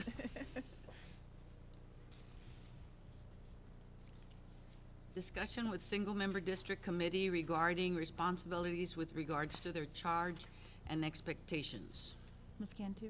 Oh, Yes. sorry, I didn't mean to interrupt you. Were you going to say something, Dr. Sami? Well, are we discussing? Yes. Okay. We're discussing. So one of my goals as a trustee on the San Marcos CISD School Board is to increase community and parent participation in our schools. This includes participation in our school board. I would like any change we make to how we elect the SMCISD Board of Trustees to be focused on increasing participation of voters and candidates. To that end, I don't think that the panel should fit a single-member map into the existing 7 board members' addresses. I think the panel should consider the boundaries of SMCISD as a clean slate rather than gerrymandering the map to accommodate any of the 7 people on this dais. And that includes myself. I am an at-large member elected to represent all of San Marcos ISD. And so if we are to be presented with a map that is dividing this whole area into 7 single-member districts, I think that it should start from scratch. Anyone else?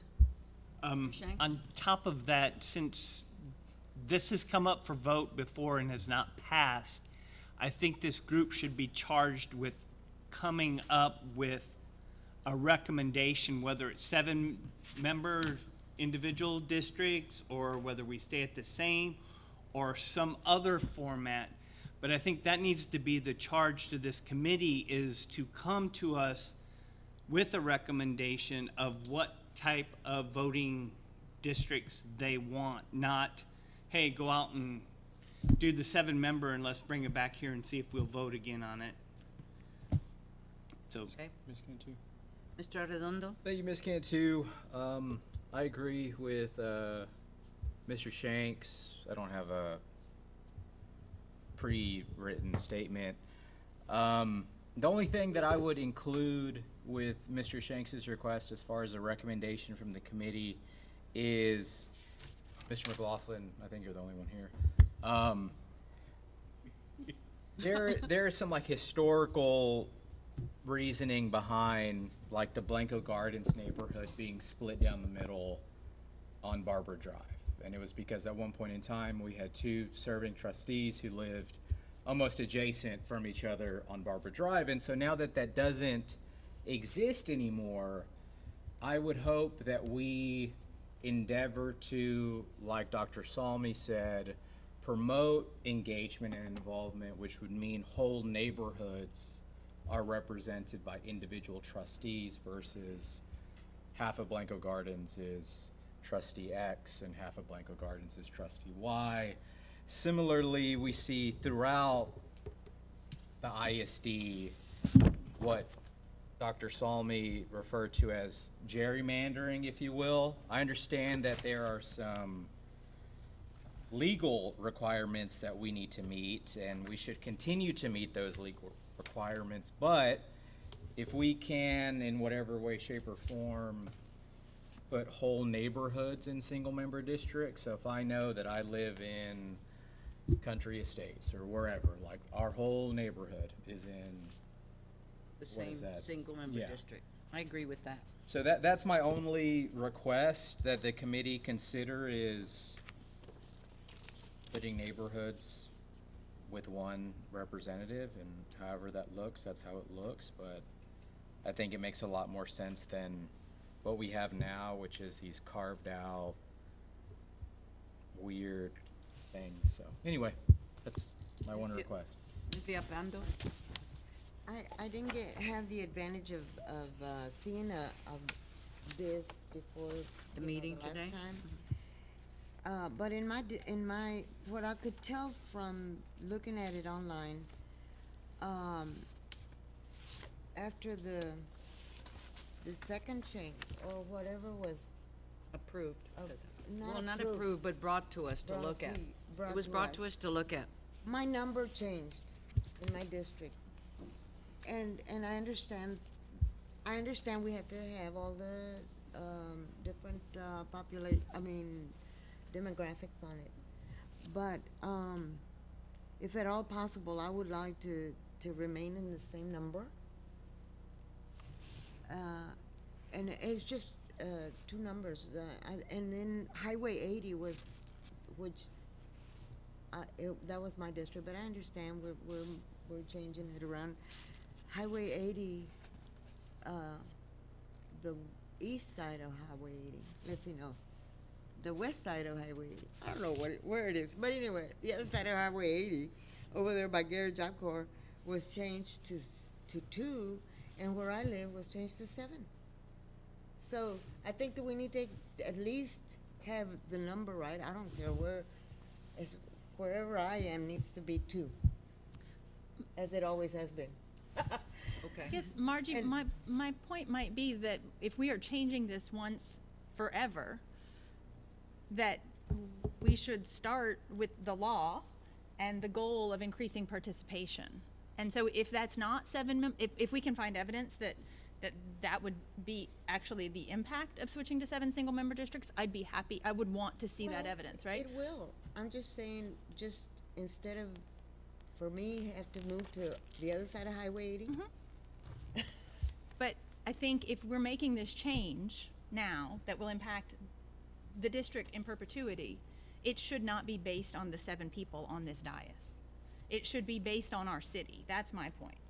Well, as long as I'm in office, I would like to, wherever I am, and the I mean, you can draw the map any way you want to, but where I am, I want to remain in District 2. Understood, understood. So I think to that point that my understanding of the law is actually that it is legal to draw redistricting lines based on current incumbency. Sure. That is legal. Like whether or not we want to Absolutely. do that or not, it is legally permitted to do that based on where on the word I've just lost now. But I think that the important thing, and I think we're all saying this, is that we need to do this in a thoughtful manner so that we are being as fair as possible and with the aim of engaging more people in the process. And so some of the things I would like I agree with Mr. Shanks, and I would like to look at this holistically and figure out what things can we do to engage voters. I think that we should pay special attention to teachers and to parents. Because I think that this does concern primarily, like the education operation of the school district has a very particular import in their lives. And I think that we should think about the ways that how we divide the district up, how that affects their ability to organize and voice their concerns and voice the issues that they are concerned about. I also would like us to look at other models that different school districts do. I believe that there are some that use it's all ranked choice voting, and so it's all everybody's at large, but it's ranked choice. So there's pros and cons to that model. But I just think that we should be looking at all the models. I think we should also consider what the effect will be of changing the voting system. I know when we talked about this a couple meetings ago, it was brought up that state, we elect a representative to the state legislature based on a big district, and we elect county commissioners based on districts that are like that. But San Marcos is a much smaller space than those, right? So when I've talked to people in the past, just the last spring election for District 4, I know a number of people that showed up to vote for that election only to get to the polls and realize that they were not living in District 4, and they couldn't therefore vote in that election, and they didn't understand, right? They didn't understand. They said, but I live in SMCISD. They understand, lots of people, not everybody, but lots of people understand that there's a distinction between the city and the district, but even that becomes confusing, right? When all of the city council seats are at large and the district has 5 that are districted and 2 that are at large, I think for a lot of people it's confusing. And so I think the more clarity we can bring to that in whatever way, the better. And I think I would want to make sure, try to be sure that what we do does not have the unintended consequence of further suppressing voter turnout and voter participation. I think, again, when we talk about how big the district is, that is a real possibility. I understand the historic situation and why we ended up where we are, and that really wasn't maybe by design, but I'm not sure that it's actually problematic. I'm unconvinced one way or the other here yet. I'm trying to keep an open mind about all of it. But I wonder if we didn't sort of unintentionally find ourselves in a situation that works, and that a 7-0 district might be a solution in looking for a problem, right? I'd like to make clear in whatever decision we make what the issues are that we've investigated, what the alternatives are that we've considered, and then what the rationale is for it going forward, based on our specific districts. And I'm wrapping up, but one of the specific data points that I would like us to look at is if we cannot, which is my understanding, move our school board elections to November, then discounting the recent election that took place in November, those numbers, going back and looking at a period of 10 to 15 years historically as the various districts have come up for election, what the voter turnout in those races has been, and what the voter turnout has been in the at-large, so that we can have a real sense of like how many people are showing up and where. And if we took the cumulative number of people who've shown up in all the last cycles for the single member districts that are not in November, and I would also maybe say we should look at them again, like maybe I think last May's election numbers were much higher than we anticipated because of the statewide bond and all of the statewide mailing that went out in support of that. So maybe we'd have to look at it and figure out which data points are important. But I just want to make sure that we're not unintentionally getting into a situation where the board never changes and where people don't vote more. So that's sort of where I'm at the moment. Mr. Shanks? So, in moving forward, I think we need to come up with a charge, some very clear statements from the board as far as what we want this committee to do. And I don't know if we can do that today. Is that something that we could do via email and kind of go back and forth? And then that way, by the next meeting, maybe we can discuss the charge in open forum and.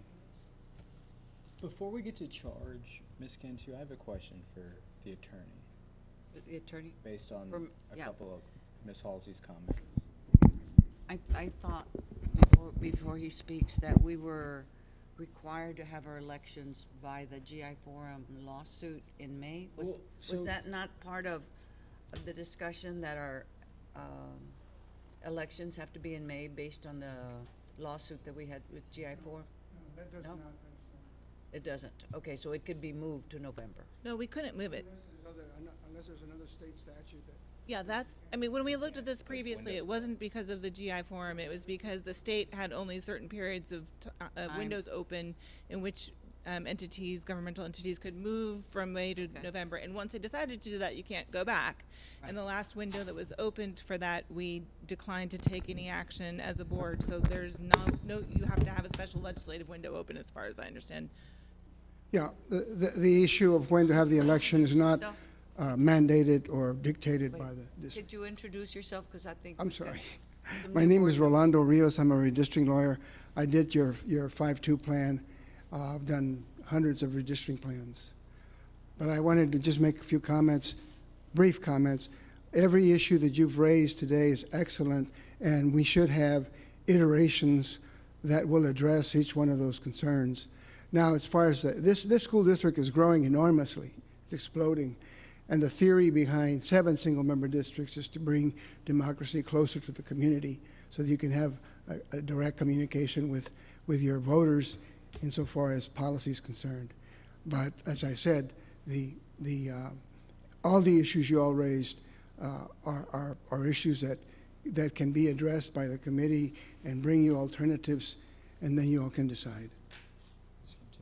I think they've all been good comments that we've gotten. They're And excellent this is what comments. this session was for, so that everyone had a say-so in this Excellent process. comments. Yes. Now, Mr. Arredondo. Thank you, Ms. Cantu. So, I guess I'm confused now at the charge of the committee, and I apologize for that. Because we've had conversations about like ranked choice voting and all of the things, but like it's a redistricting committee, right? Not a elections formulation theory committee, right? So I just want to make sure that like the intent of the committee is very similar to what Mr. Shanks said. Make a final up or down recommendation, 5-2, 7-0, whatever it is. Let's have it with, you know, a goal of increasing voter engagement, all the things, right? So I don't know. I don't want us to go on this big exercise of what is the best form of election, and that's instant runoffs and ranked choice voting and like all of the things that really aren't the purpose of the redistricting committee. So maybe the committee's charge has changed, but at least as far as I know, it's draw the lines, make a recommendation. Well, I think, if I may, John McLaughlin, parent, former colleague, yes. I've never been here, though. This is weird. Usually I'm talking bad sometimes to people standing over here, so y'all can let me have it. But I think you're going to get something from us. I mean, we don't make policy. So I think you're going to get something to us that's a couple of options. There's probably going to be this is what a 7-0 would look like, and this is what a 5-2 would look like, and y'all have to make a decision, right? Because, I mean, I think, we haven't met yet, but, I mean, it sounds like, you know, each of you has a slightly different idea of what we might do. So unless y'all want to hash that out on the front end, I mean, we're going to meet, I don't know, 3 times or something. You know, we're not going to, as Mr. Arredondo said, we're not going to be able to get into all of that nuance, but we can give you options and reasons and take public comment. We can do some of those things, some of that legwork, so that y'all can just make that political decision at the end. Arredondo? For some reason, I was under the impression we voted to have 7-0. We voted not to have 7 single-member districts. We voted not to? That is We correct. voted to stay as we were so that we could move on with our election. That is correct. Okay. And the That's what we conversation voted we had at the time was we would come back and revisit it when we weren't in a time crunch for enacting a new map. And so that, Trustee And that's what we're Diabando doing. brings up a good segue to, Ms. Halsey made the comment at a previous board meeting. I know, Mr. McLaughlin, you said 3 meetings, and I don't want to obligate you to like a year-long exercise. But the last time we did this, it was, you know, you had to bring a proposal by January 15th so we could draw the lines, and an assertion was made that maybe some of us are pushing this to benefit us who are up in 2023. So just for the record, new lines, old lines, give me the other side of town, like, I don't care. Like, just make a recommendation and we'll see how the election goes, right? So anyway, to that being said, like, I don't know if there's a time stipulation, right, that y'all need to come back by January so that we do this in May, but that's my individual perspective. Is We had a deadline for the last time, and the deadline was on the recommendation of legal counsel. because we had to enact it Because to we had- reflect the census numbers, which the current map Right. is in compliance, so now we could do it in May or Or wait till the whenever. following May. Yeah. When we actually have 2 at-large positions up. So the deadline is not all squeezed up. We still need a deadline, though. We need a deadline. It just doesn't necessarily have have to to be be May. by January, because last year it had to be by January. Yeah. Because of the positions that were up. But now we have a little more flexibility in time. Ms. Cantu, I would also say that when we discussed this at a previous meeting, Trustee Halsey brought up some really good points about community engagement, and you offered that, and I think that's one of the things that was really lacking when we made this decision in the last sort of rushed way, is that we wanted more community engagement and involvement. And so absolutely, I would think that we would be I am certainly on board with taking you up on the offer for this panel to be part of that community engagement, reaching out to, right, you were selected by us, presumably representing our district or at-large, if you're an at-large member, and so having you reach out to your community, to your constituents, to your community is really, I think, something that we would get value from. So that's absolutely something that I think is a priority for this panel. Trustee Cantu. So I just wanted to go back to the ranked choice voting, because what I was trying to say to Trustee Arredondo is that I'm aware of some school districts who have been looking at processes to make sure that their representation is as fair as possible and in the most democratic way possible. And the option that they've come up with, instead of switching to 7 single-member districts or a combination like we currently have, is to do 7 at-large with ranked choice voting, because they do find that to be a more democratic process for representing and the community. So I just wanted to clarify that I do think that that is within this wheelhouse of the committee. Okay. And I'm sure that there might be other things that I have not found in the research that I've done that might be something that we should consider. So I am not in favor of limiting it to 2 options. But to Trustee Salmi's point, I did have a number of things that I had listed previously that I would like to see happen, and I would love it if this committee would take charge of writing that statement of what is happening and why, so that we can put that out to, I don't think that even in the newspaper article I read yesterday about this meeting, it didn't mention that we were having this discussion. So I would like us to have a statement put out to the public to run in the newspaper. I would like to have that sent to SMCISD voters. I would like them to understand what is happening and why, and what are the ways in which they can participate in that conversation, and provide therein ways in which they can participate in that conversation. I think we saw an earlier presentation tonight where with the reading by literacy program, we sent out a survey, and in a matter of minutes had 1,300 people completing that survey. And so if we survey SMCISD residents and let them understand, I want us to be very transparent and clear and thoughtful about it, so that once we've made a decision that we cannot change and other boards down the road cannot change, that we have made it soundly and thoroughly. And that's, the one other thing is the technology. I think that, we talked about the previous iteration of this committee had felt like there were issues with the technology and drawing the maps that limited them from making what they thought would be the best representational maps. And so I want to make sure that we fix that somehow going forward. So. Mr. Arredondo, and that'll be the last comment so that we can wrap up this discussion. Yeah, thank you, Ms. Cantu. And I just wanted to clarify, since Trustee Halsey has invoked a 7 at-large plan twice now, and that being an option under consideration for the redistricting committee.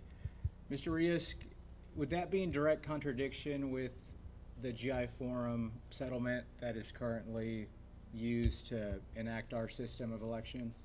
Yes, it would be, and it would be susceptible to further litigation. Okay. But if it was 7 members with ranked choice? Well, ranked choices are issues that normally are addressed by state law. And I don't know that state law allows school districts to have ranked choices. There are other districts in Texas that have it, that have 7-0. Yeah, that have 7-0 school board members that are voted on by ranked choice. So my question would be, would the GI Forum allow us, if that was, whatever, could we discuss that with the GI? The GI Forum doesn't automatically outlaw that.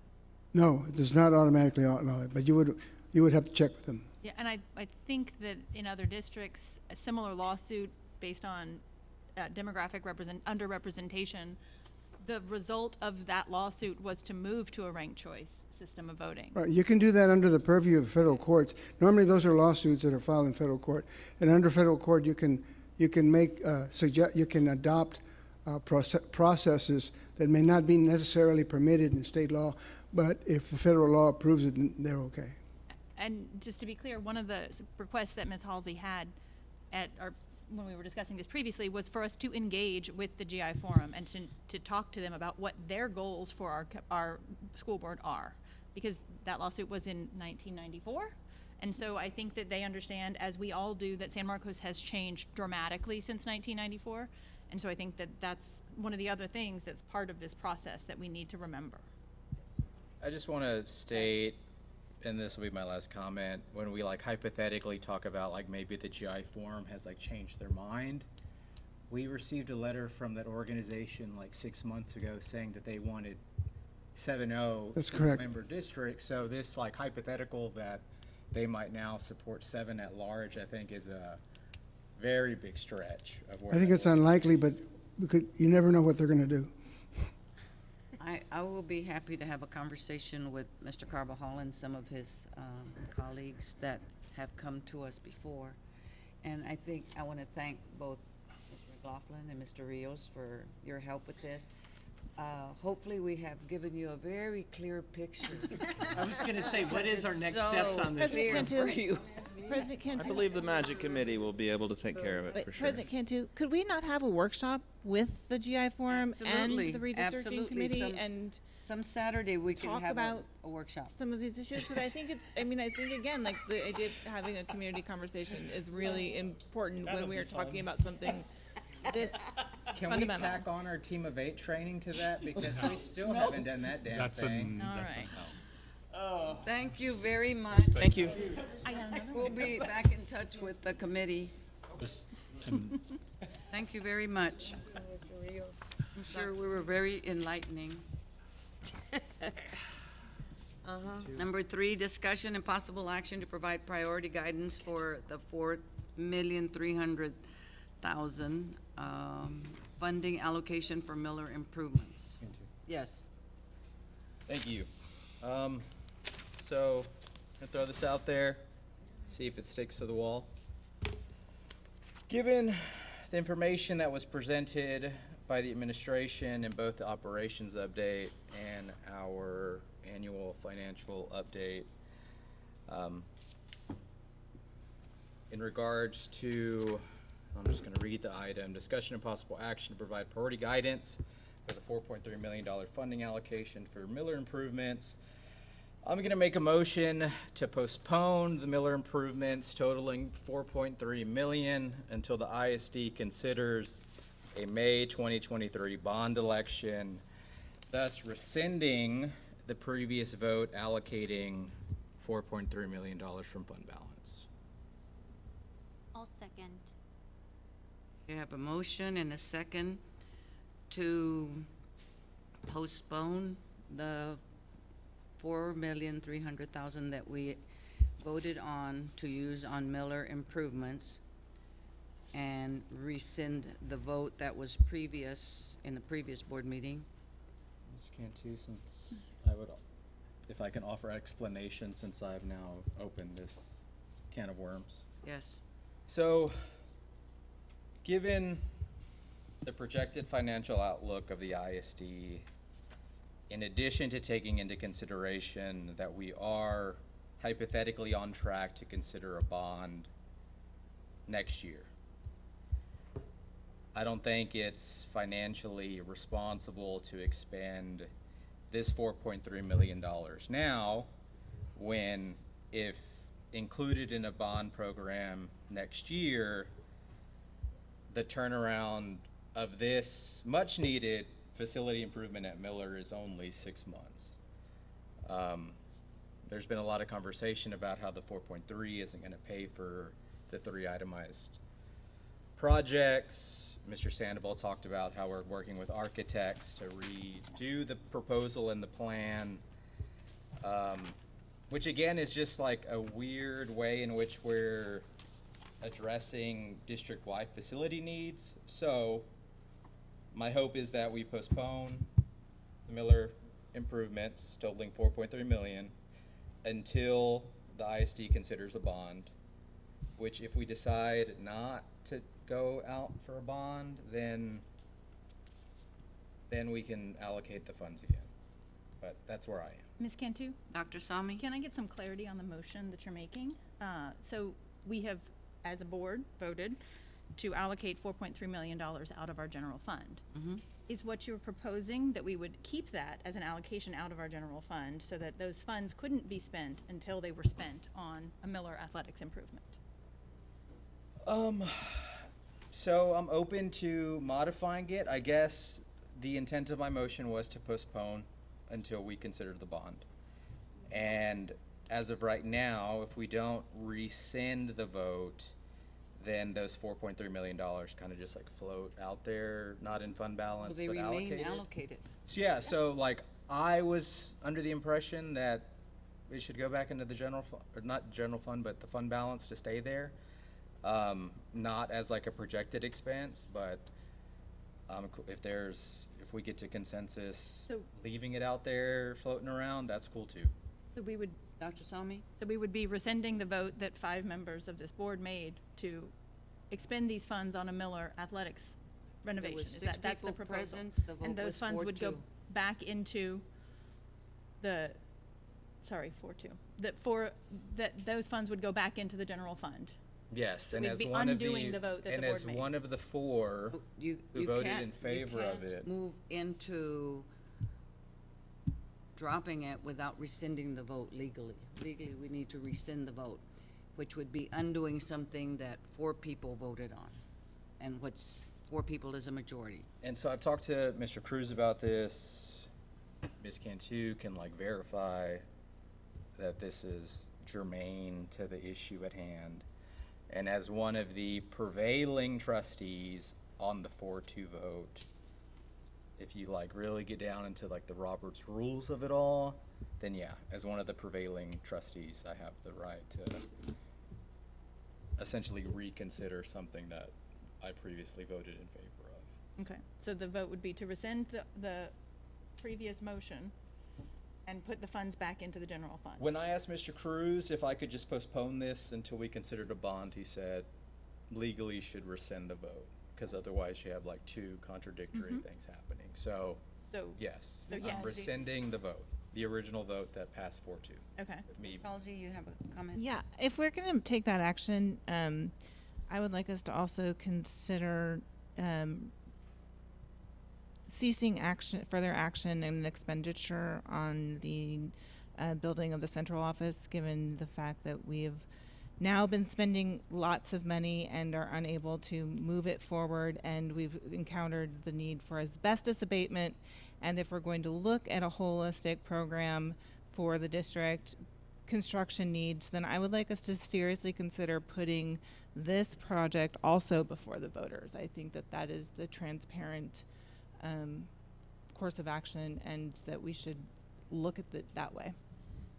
The only problem is that it's not on the agenda and it can't be discussed. Ms. Cantu? This item having to do with the If we're talking about the 4-3 whole, if we just talked about a potential bond issue, and if we're talking about that, I can propose that the central office would be part of the bond issue. I think And we- we're talking about the We have a general motion on the campus table that is Right to now, rescind. right now, the discussion I is know, and I with would like reference. that a motion to be modified to include that we would cease further expenditures at the central office site until we've taken up the whole thing.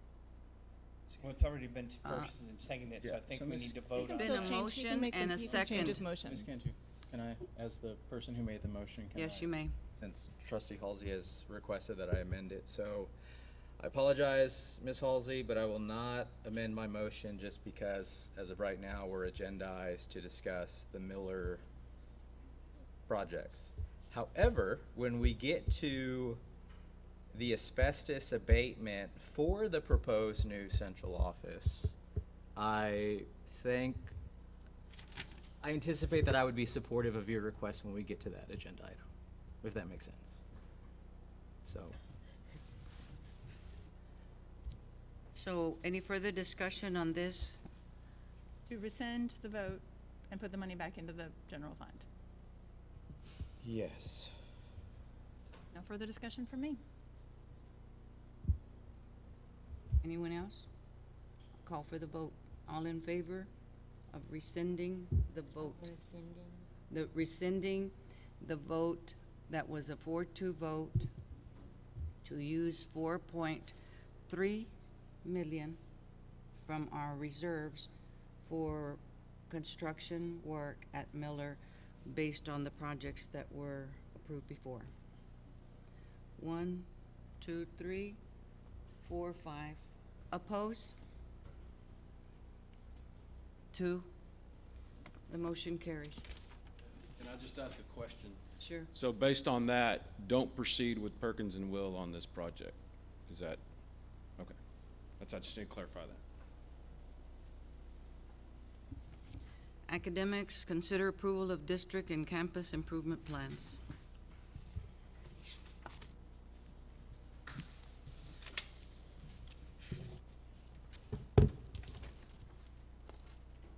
While you're coming up, I want to ask something. I know there's a template that is used for everyone preparing their plans, their campus improvement plan.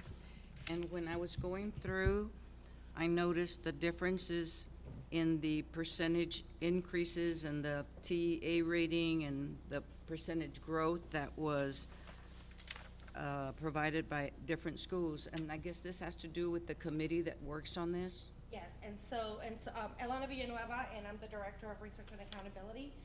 And yes, and that is correct. Each committee on each campus is going to analyze the different pieces of data.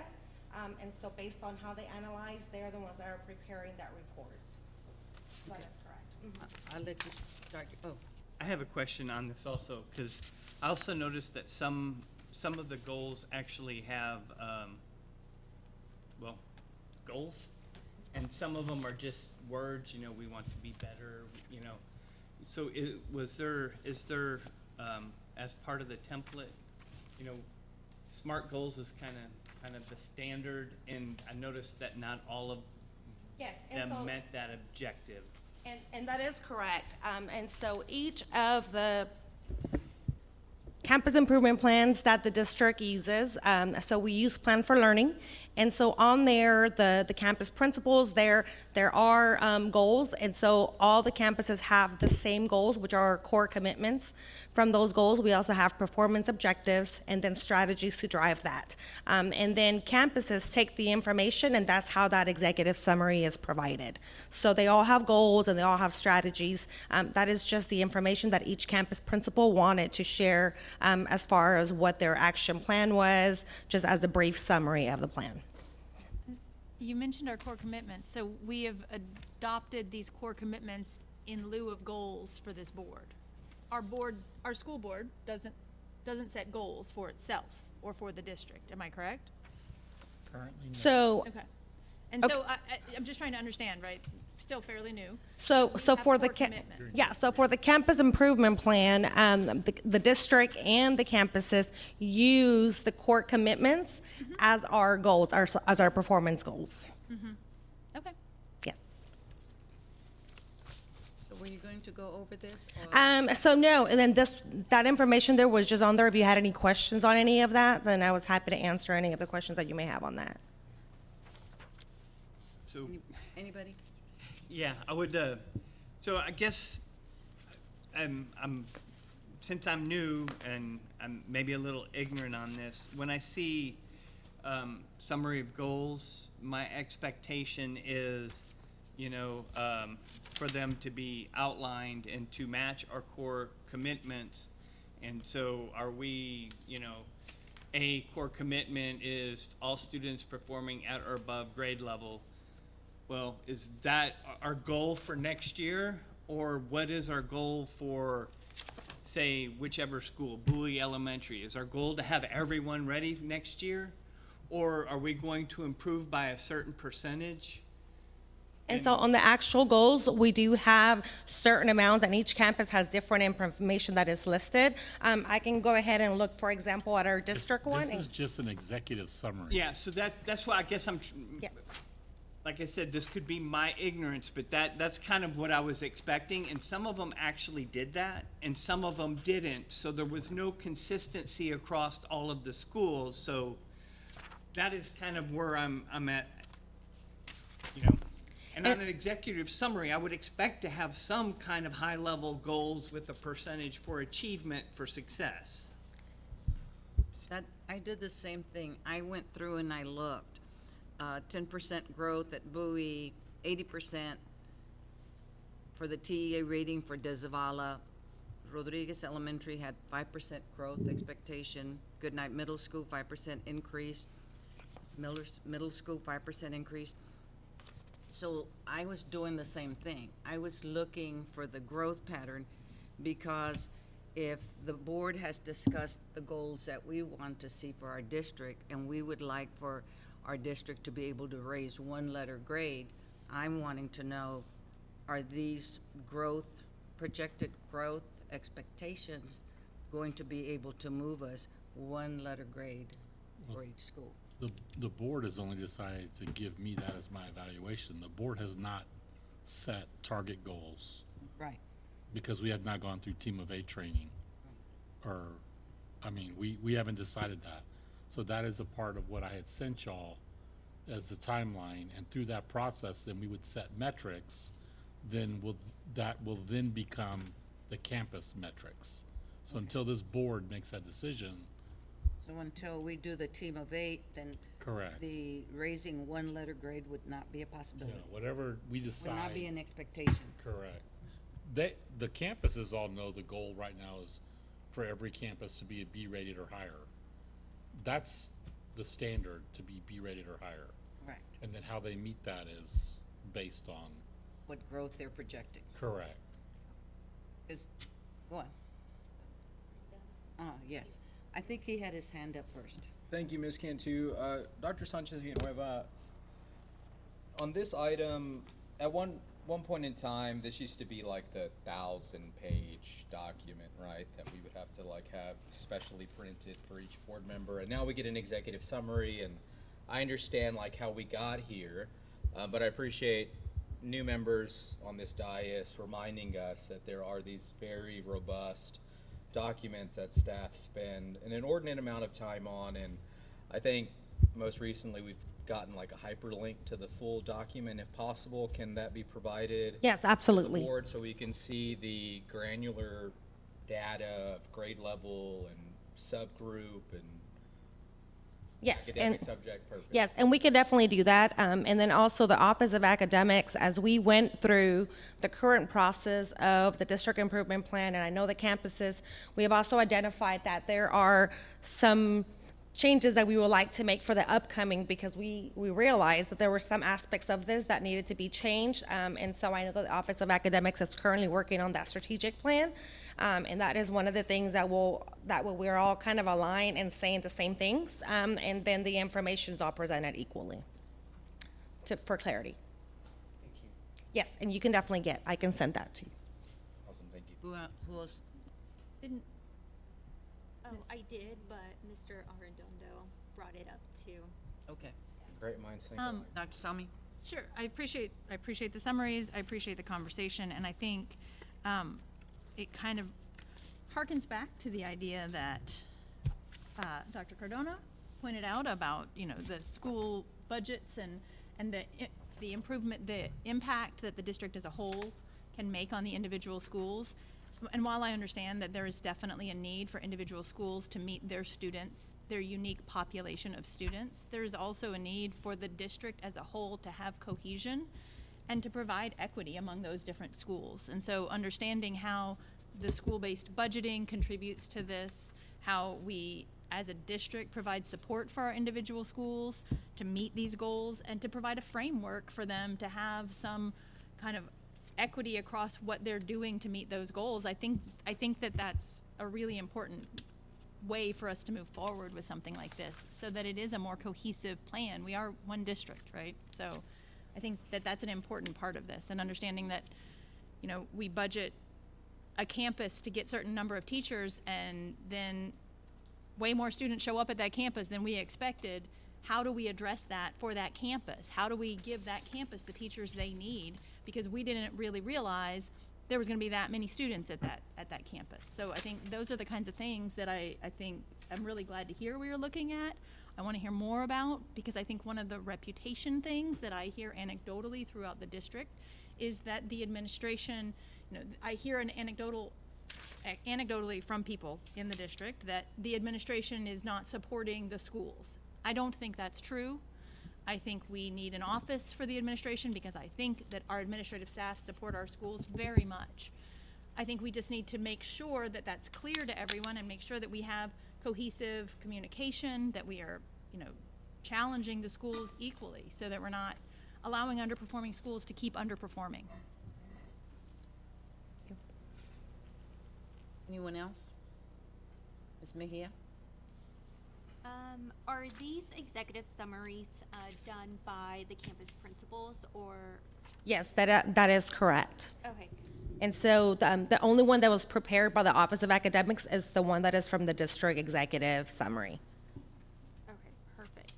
Now, my next question is there a reason why the principals don't present these to us? Because I would love to see that, moving forward. I think it would be more effective for us to hear their campus improvement plans and just basically the summary of what they want to do.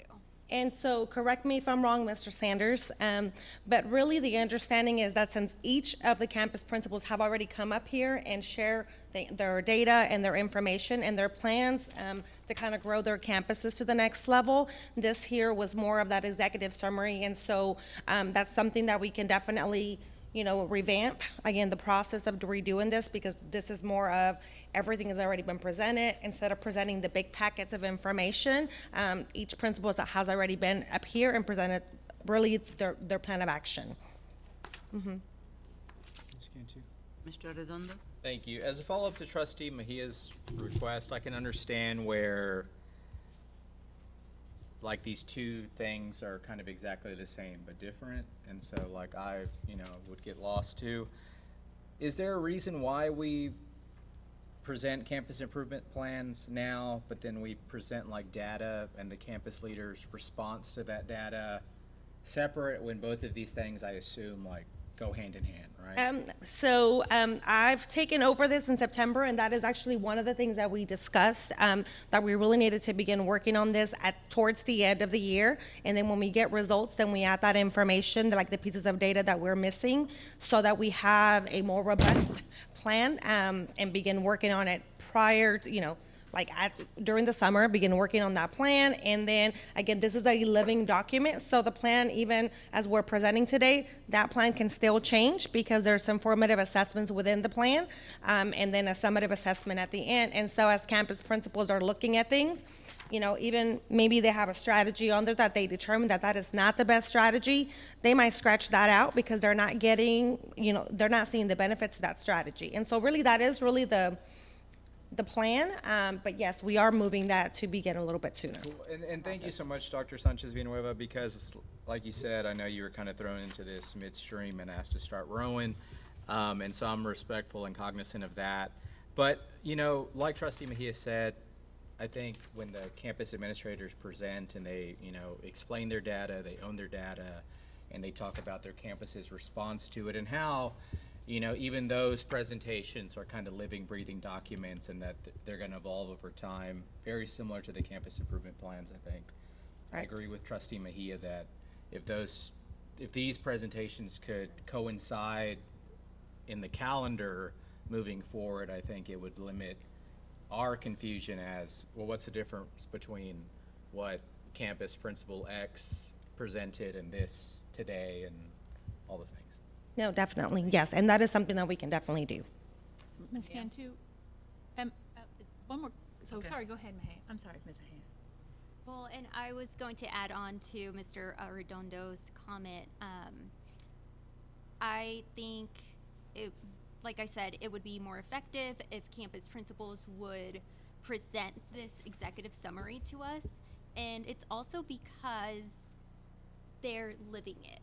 Correct. And, although, our Office of Academics is there to support them, y'all are not there in person every single day, and we're going to have questions about what is going on the academic side of their campus, and they're there, and they're going to be able to own up to the questions that we ask them. Yeah, so I think that's where the disconnect is. So as a superintendent, I made the decision to only have principals who didn't score a B or higher, because that's an administrative deal, not a board member deal. Because I don't want principals getting up there and being grilled about what they are doing or not doing, because sometimes in the past that has happened, where it really turned into an inquisition, and I'm not going to have principals get up there and be grilled. I think that's a reasonable request. If they meet being a B or higher, then I think the community needs to know what it is that they're doing in order for them to become a B rated. But I think it's also a benefit for principals, if you're a B or higher, not to have to get up, because you're doing what we're asking you to do. Well. And we've all been a part of board meetings, maybe not this board meeting, where it's an informational report and people get lost in that. We're providing information. And I brought all this up. I was just trying to make sure I understood Yeah. what the point of these were, so. Being a noob, you know, I do have one allowed other, a little grace. We I have a did, clarifying question, though. Was there a district summary report that I'm missing? Because I am not seeing one in here. Yes, Executive- and so it should have been included in there Okay. for the district there one, is a- yes, Okay, that's it shows not, what we're doing. yeah, that's what I was curious about. Okay, yes. Now, I we don't did see do, it if you remember, several years ago, we did a beginning of year and kind of a middle year presentation, but it is intense for principals to get up in front of board members when they're providing information, and it can turn. I think it's great for the district administrator to be up there to provide the information then to us. Yeah. Well, and I do agree that I think attaching the link, I think with like all of the information will be really informational, so that I think most of your questions will be answered, because it is very, I think the principals did a phenomenal job in describing their goals, their plans, and how they are planning on moving their campuses, just as I know that the district improvement plan has that as well. Absolutely. And I'd love to see the district one, the executive summary. Yes. Thank you. My board book didn't have a district. Thank summary. you. Yeah, I And don't then think any of them did. congratulations on the new job title. I wasn't aware of it, so yeah, congratulations. We finally got one that's not 6 sentences. Thank you very much. Right? Like we're not paying by the letter. Moving on, operations, consideration and possible action to determine the construction delivery method providing the best value for the asbestos abatement at the ACC building, anticipated to be the new administration office, and authorize the superintendent to take all action for procurement pursuant to the law and board policy. You're on a roll. Go right ahead. Ms. Cantu. Are we gonna let him talk first? I don't, No? I don't have anything other than, You asked. I didn't I want us to answered. be rude to you. no, I appreciate that. I'll just say this. Regardless if we build a central office or not, at some point, we're gonna have to do asbestos abatement at that building. And Or whatever it's used. whatever it's used for, correct. Even if we decide to demo it, right, and don't do anything, we're gonna have to abate it. And as we continue to wait, things get more expensive over time. So that's the only thing I want to offer there. Thank you. Yes, Mr. Arredondo? Thank you, Ms. Cantu. Well, now that Mr. Sandoval did that, he really threw me off what my motion was gonna be. I'm gonna make a motion that we postpone this item until the ISD considers a May 2023 bond election that includes a central administration facility. I second. Moved and seconded that we postpone this item. Ms. Cantu? Dr. Sami, you were seconding? No, I was not. I Ms. second. Halsey. Ms. Halsey was seconding. So just as a follow-up, can I explain my motion and why I didn't talk about rescinding things and putting money back into fund balance? Yes, if you can give us the short version. Well, if you're gonna like come after my motion and ask a bunch of questions, I'd rather like preemptively address it. So the reason why I didn't talk about rescinding the initial central office vote is because the previous agenda item specifically mentioned the dollar amount that was approved by the board. And because this only talks about asbestos abatement and central office, I didn't feel comfortable including the rescinding of a previous vote of this board.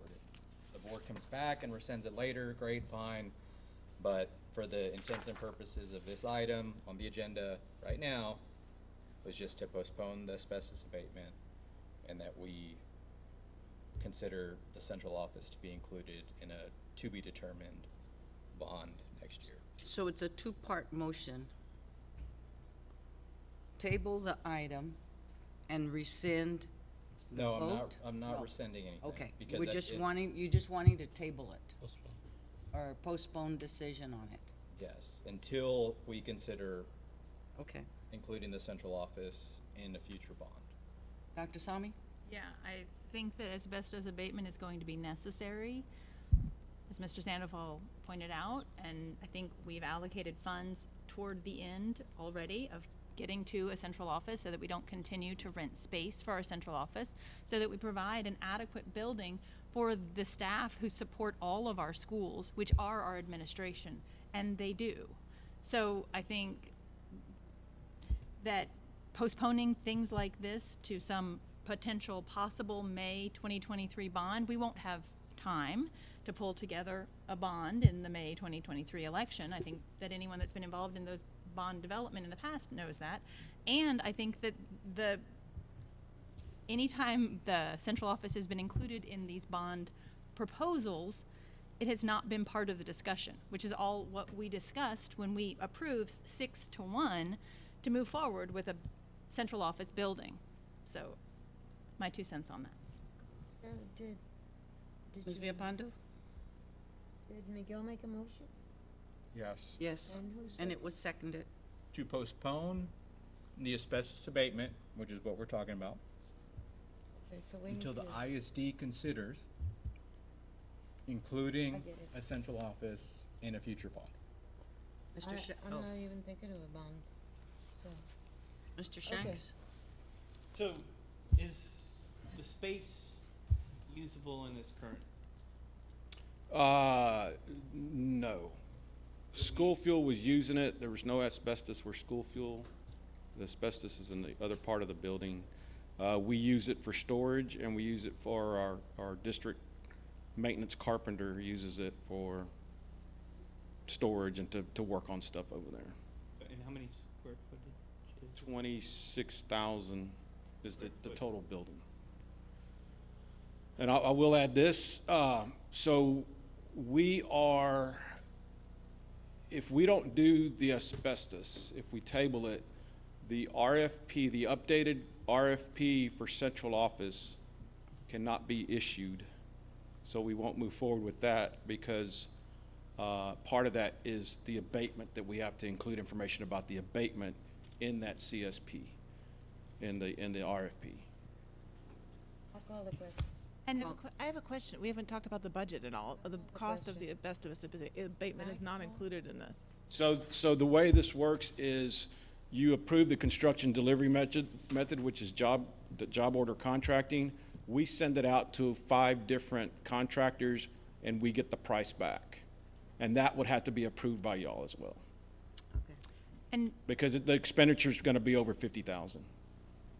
can I just get a little more history too involved in this conversation? The board at some point many years ago paid some large number of money to get plans for a central office building that was not constructed. Those plans were not part of the construction proposal that we have approved and the plans that we have already looked at. And so now we have spent a second large sum of money to get plans and proposals in place to build a central office building, and we have approved a cap to that budget of, I believe, $7.8 million at this point. Okay, I just wanted to make sure all of that historical relevance was part of this discussion.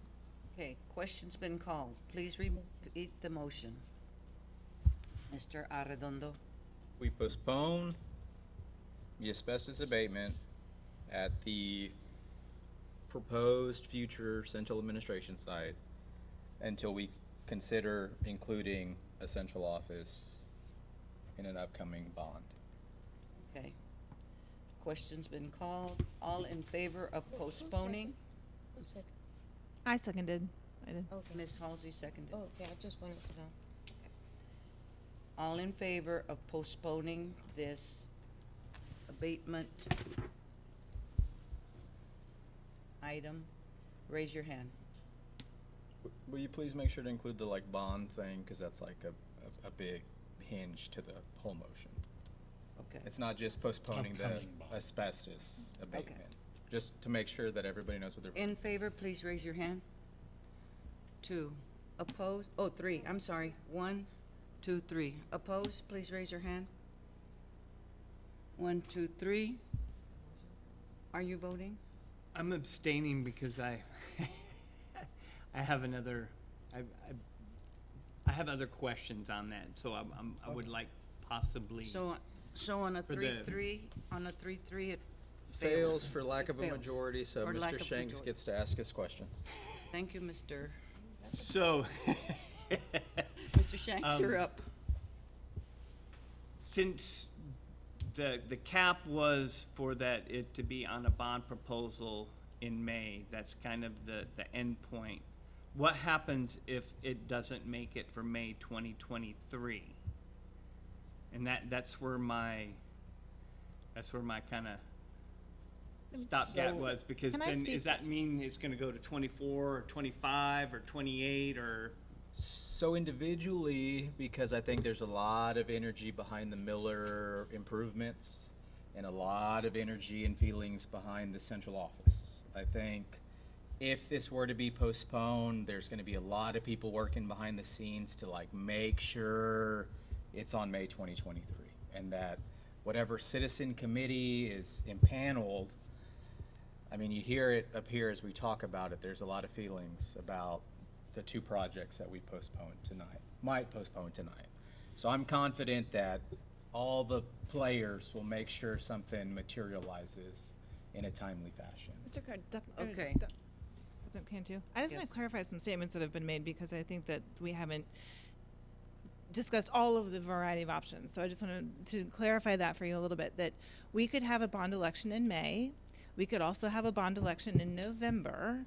I believe we might even be able to call a bond election at times other than those. The board could designate that, and there's no restriction on that. We don't need to have the citizens voting on a bond, right?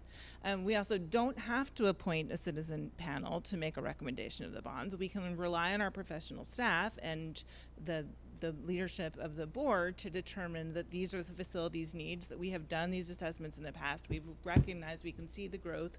We've had the demographers reports. We can take the recommendations of administration to recognize the needs and put them before the board, before the community. And I would also, say that just because the community in the past had not approved particular projects doesn't mean that the community hasn't changed and grown in ways that, if they understood the needs, might not consider that. And all of those considerations, we should, as we were trying to, when we were talking about the elections, be as forthright and transparent and deliberative and clear about the decisions that we're making and why we're making them. Shanks? I'm sorry. Did that make sense? It just felt like there was Yes. there were contradictory things being said. Yeah, no, and I understand that. I know this was previously voted on and was previously supported by the board. And I know there's been some delays due to COVID, supply chain issues, price changes. Asbestos. And those delays keep coming, and the cost has probably grown. So I was curious as what the chance of getting RFP done in the next 6 months, because I know working at the university, it takes time, and those aren't as big as a new building. Ms. Cantu? Okay. Who had their hand up first? I think I saw Miguel, and then I had, and then Thank you, Mrs. Okay. Villafando. So this whole timeline thing really gets me feeling some type of way, because we had a very similar conversation when this board, including myself, voted 6-1 to approve it. We were told, we have to do it now, we got to get it out there, costs are increasing, all the things, the economy.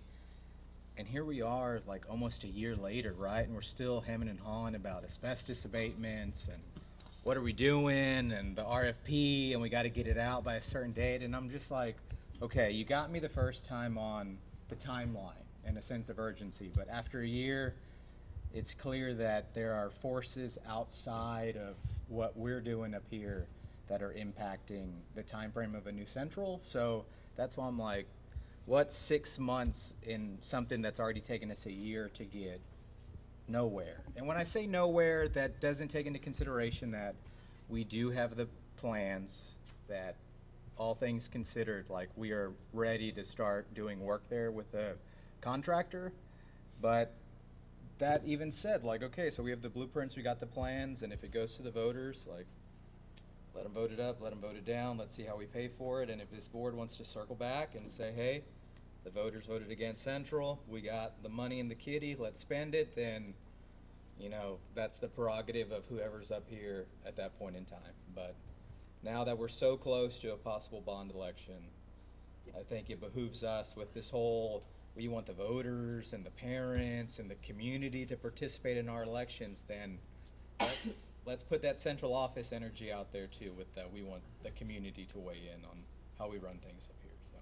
I believe there are laws about when things need to be on a ballot to be part of an election. So just to be clear, does anyone in the room know when we need to have this bond on the ballot? I was told today that if we wanted to put a bond on the ballot for May, we'd have to know by the end of February.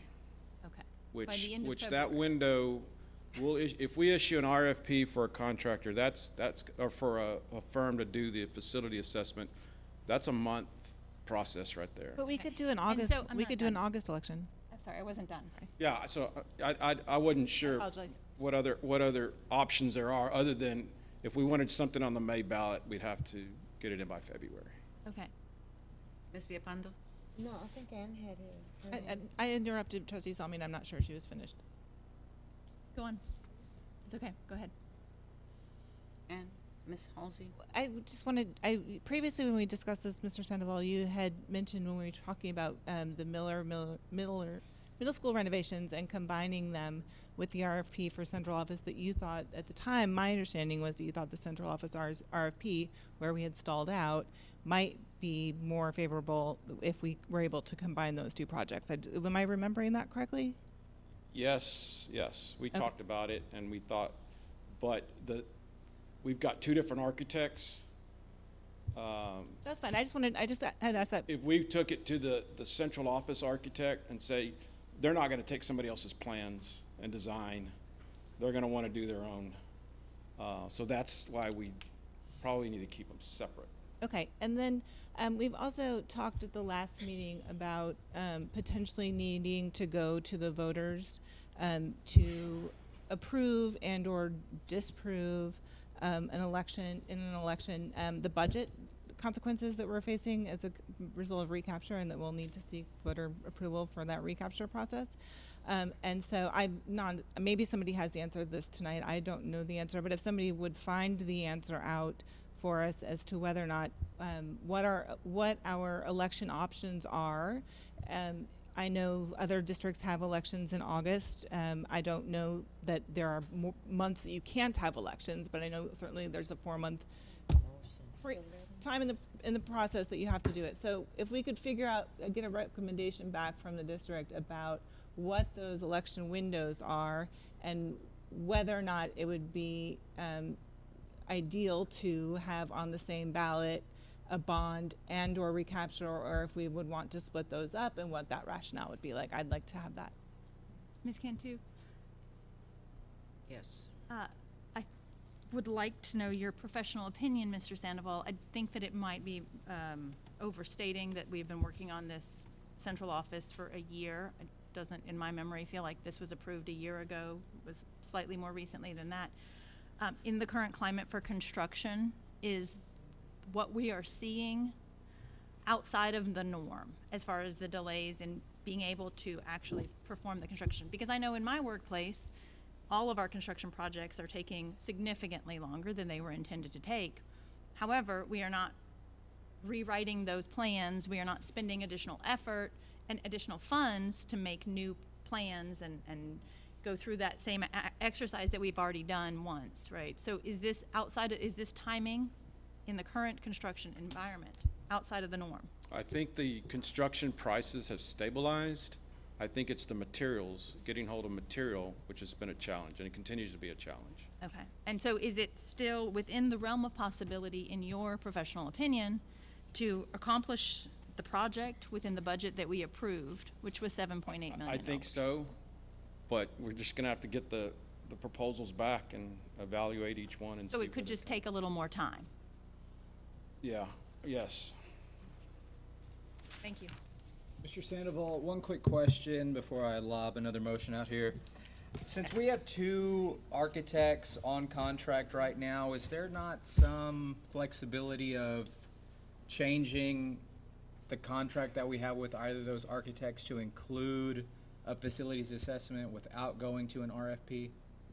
No, we have No. to, yeah. Because, Have to be what we separate. got into a contract with was specifically for central office with Stantec, and then the 2017 bond, which would be the Miller, I thought there's not like that 4% change order thing with them as like a vendor to add something to it, no? yeah, no. It's totally different scopes of work. They're very limited. I mean, I'm gonna tell you that we have to issue an RFQ for the facility assessment. Okay, well, Ms. Villalpando has a motion. I move that the board determine that the use of job order contracting through the interlocal purchasing cooperative provides the best value for the asbestos abatement at the ACC building anticipated to be the new administration office, and authorize the superintendent to take all action as required by board policy and state law, and present a recommendation selection of a contractor to the board for action. And this is the action, right? I second. Been moved and seconded that we determine the construction delivery method, all that she just called out. Any further questions or discussion? This is for Question the two. abatement. Yes. yeah, just as FYI, I'm gonna vote against this because, again, I think it needs to be taken to the voters. Since we now voted in favor of postponing the Miller projects with a similar rationale, and that is facilities that directly impact our students. I just think we need to be consistent, so I'm voting against. I want to say that I think that our administrative staff directly impact our students, and I want you all to hear that. So thank you for your work. Absolutely. Absolutely. Okay. You're all appreciated. Anybody second? Did we, yes, Ms. Salmi. Dr. Dr. Salmi Salmi. seconded. Okay. Call for the, vote. All in favor, please raise your hand. 1, 2, 3, 4, 5. Opposed? 2, 5, 2. We need to go back and vote on the the district and campus improvement plans. No, we don't. Do I hear a motion to approve the campus action item? improvement plans? I move that we approve the campus improvement plans that were presented to us and request that we see the district improvement plan executive summary. A second. Moved and seconded. Any discussion? All in favor, please raise your hand. 1, 2, 3, 4, 5, 6. Are you voting, Mr. Shanks? I'm sorry, I raised my hand, 7. yes, ma'am. 7, 0.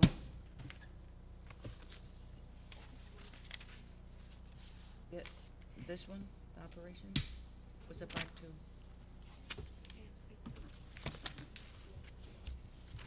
Oh, who made the motion? Ms. Yapando, and seconded by Salmi.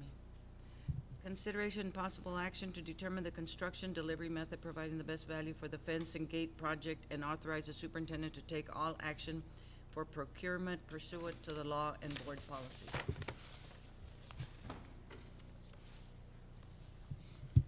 Do you have a presentation, or am I jumping on?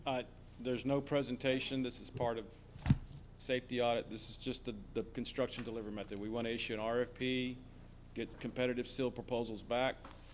That'll come back to y'all for approval based on who we recommend, based on a grading system. And are these the funds that we're continuing to use from the 2017 bond? This is, Was this safety money, or was this bond money? this is part of the bond money. Okay. Part of the bond money, yes. I have a question.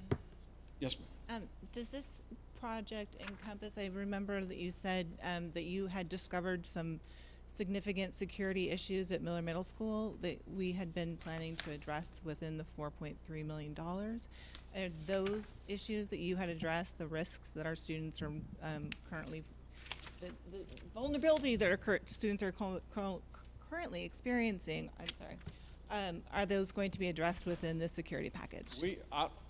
We didn't identify anything. I mean, we locked those gates in the back. We did that ourselves. I think you said specifically that you hadn't realized that there weren't sound systems in the gym where students not only participate in Yes, athletic, okay, athletic that- events, that- but that's- also that's separate. fine arts, and they do house for the buses before and at the end of school, as well as outside on some of the athletic fields, that there's no intercom system, that there's no speaker systems, and that does pose significant liabilities, as opposed to with Goodnight does have those things, which I think is probably one of the contributing factors to them so successfully passing that Texas State School Security Audit earlier this week. So, Right.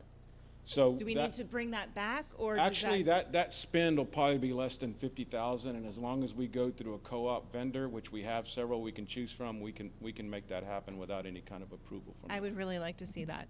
I agree. Got it.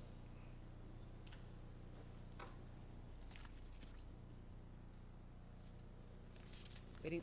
I guess we need a motion. Yes, we need a motion and a second. Sure.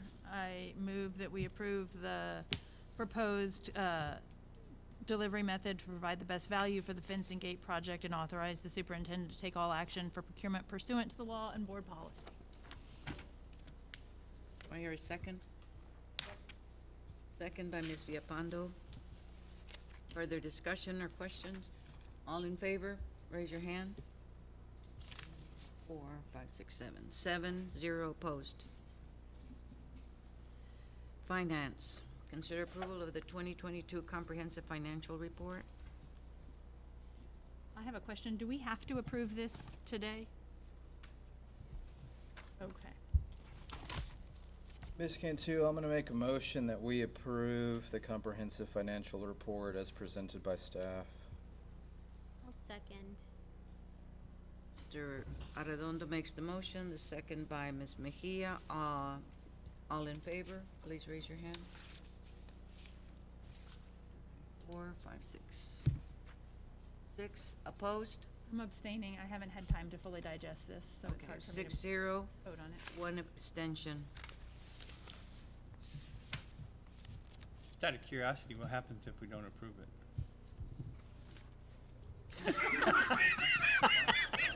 Why would we not approve something that's good? We close down It's a this good report. It's a great report. Like, Yeah. I don't understand why we would argue with that.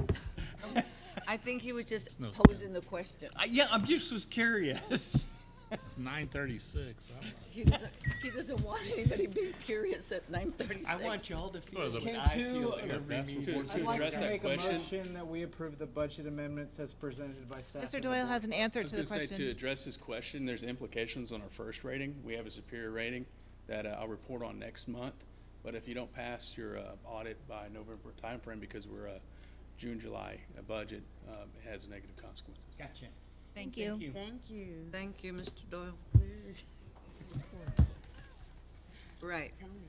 Mr. Arredondo made the motion to approve the budget amendments. I'll second. Ms. Mejia seconds. I have a For, comment. the We just- 4.3 is in there, so we want to take that out, right? So we Yeah, would only do- 2313 would be removed. Yes. Okay. So it's the security. It's just the 200,000 for security cost. Any other questions? All in favor, please raise your hand. 4, 5, 6, 7. 7, 0 opposed. I'll entertain a motion for adjournment. I move. I second. Ms. Villapando moves and Mr. Shanks second. All in favor, please raise your hand. 1, 2, 3, 4, 5, 6, 7. 0 opposed for adjournment. So just as FYI, Dr. Solomon, the central office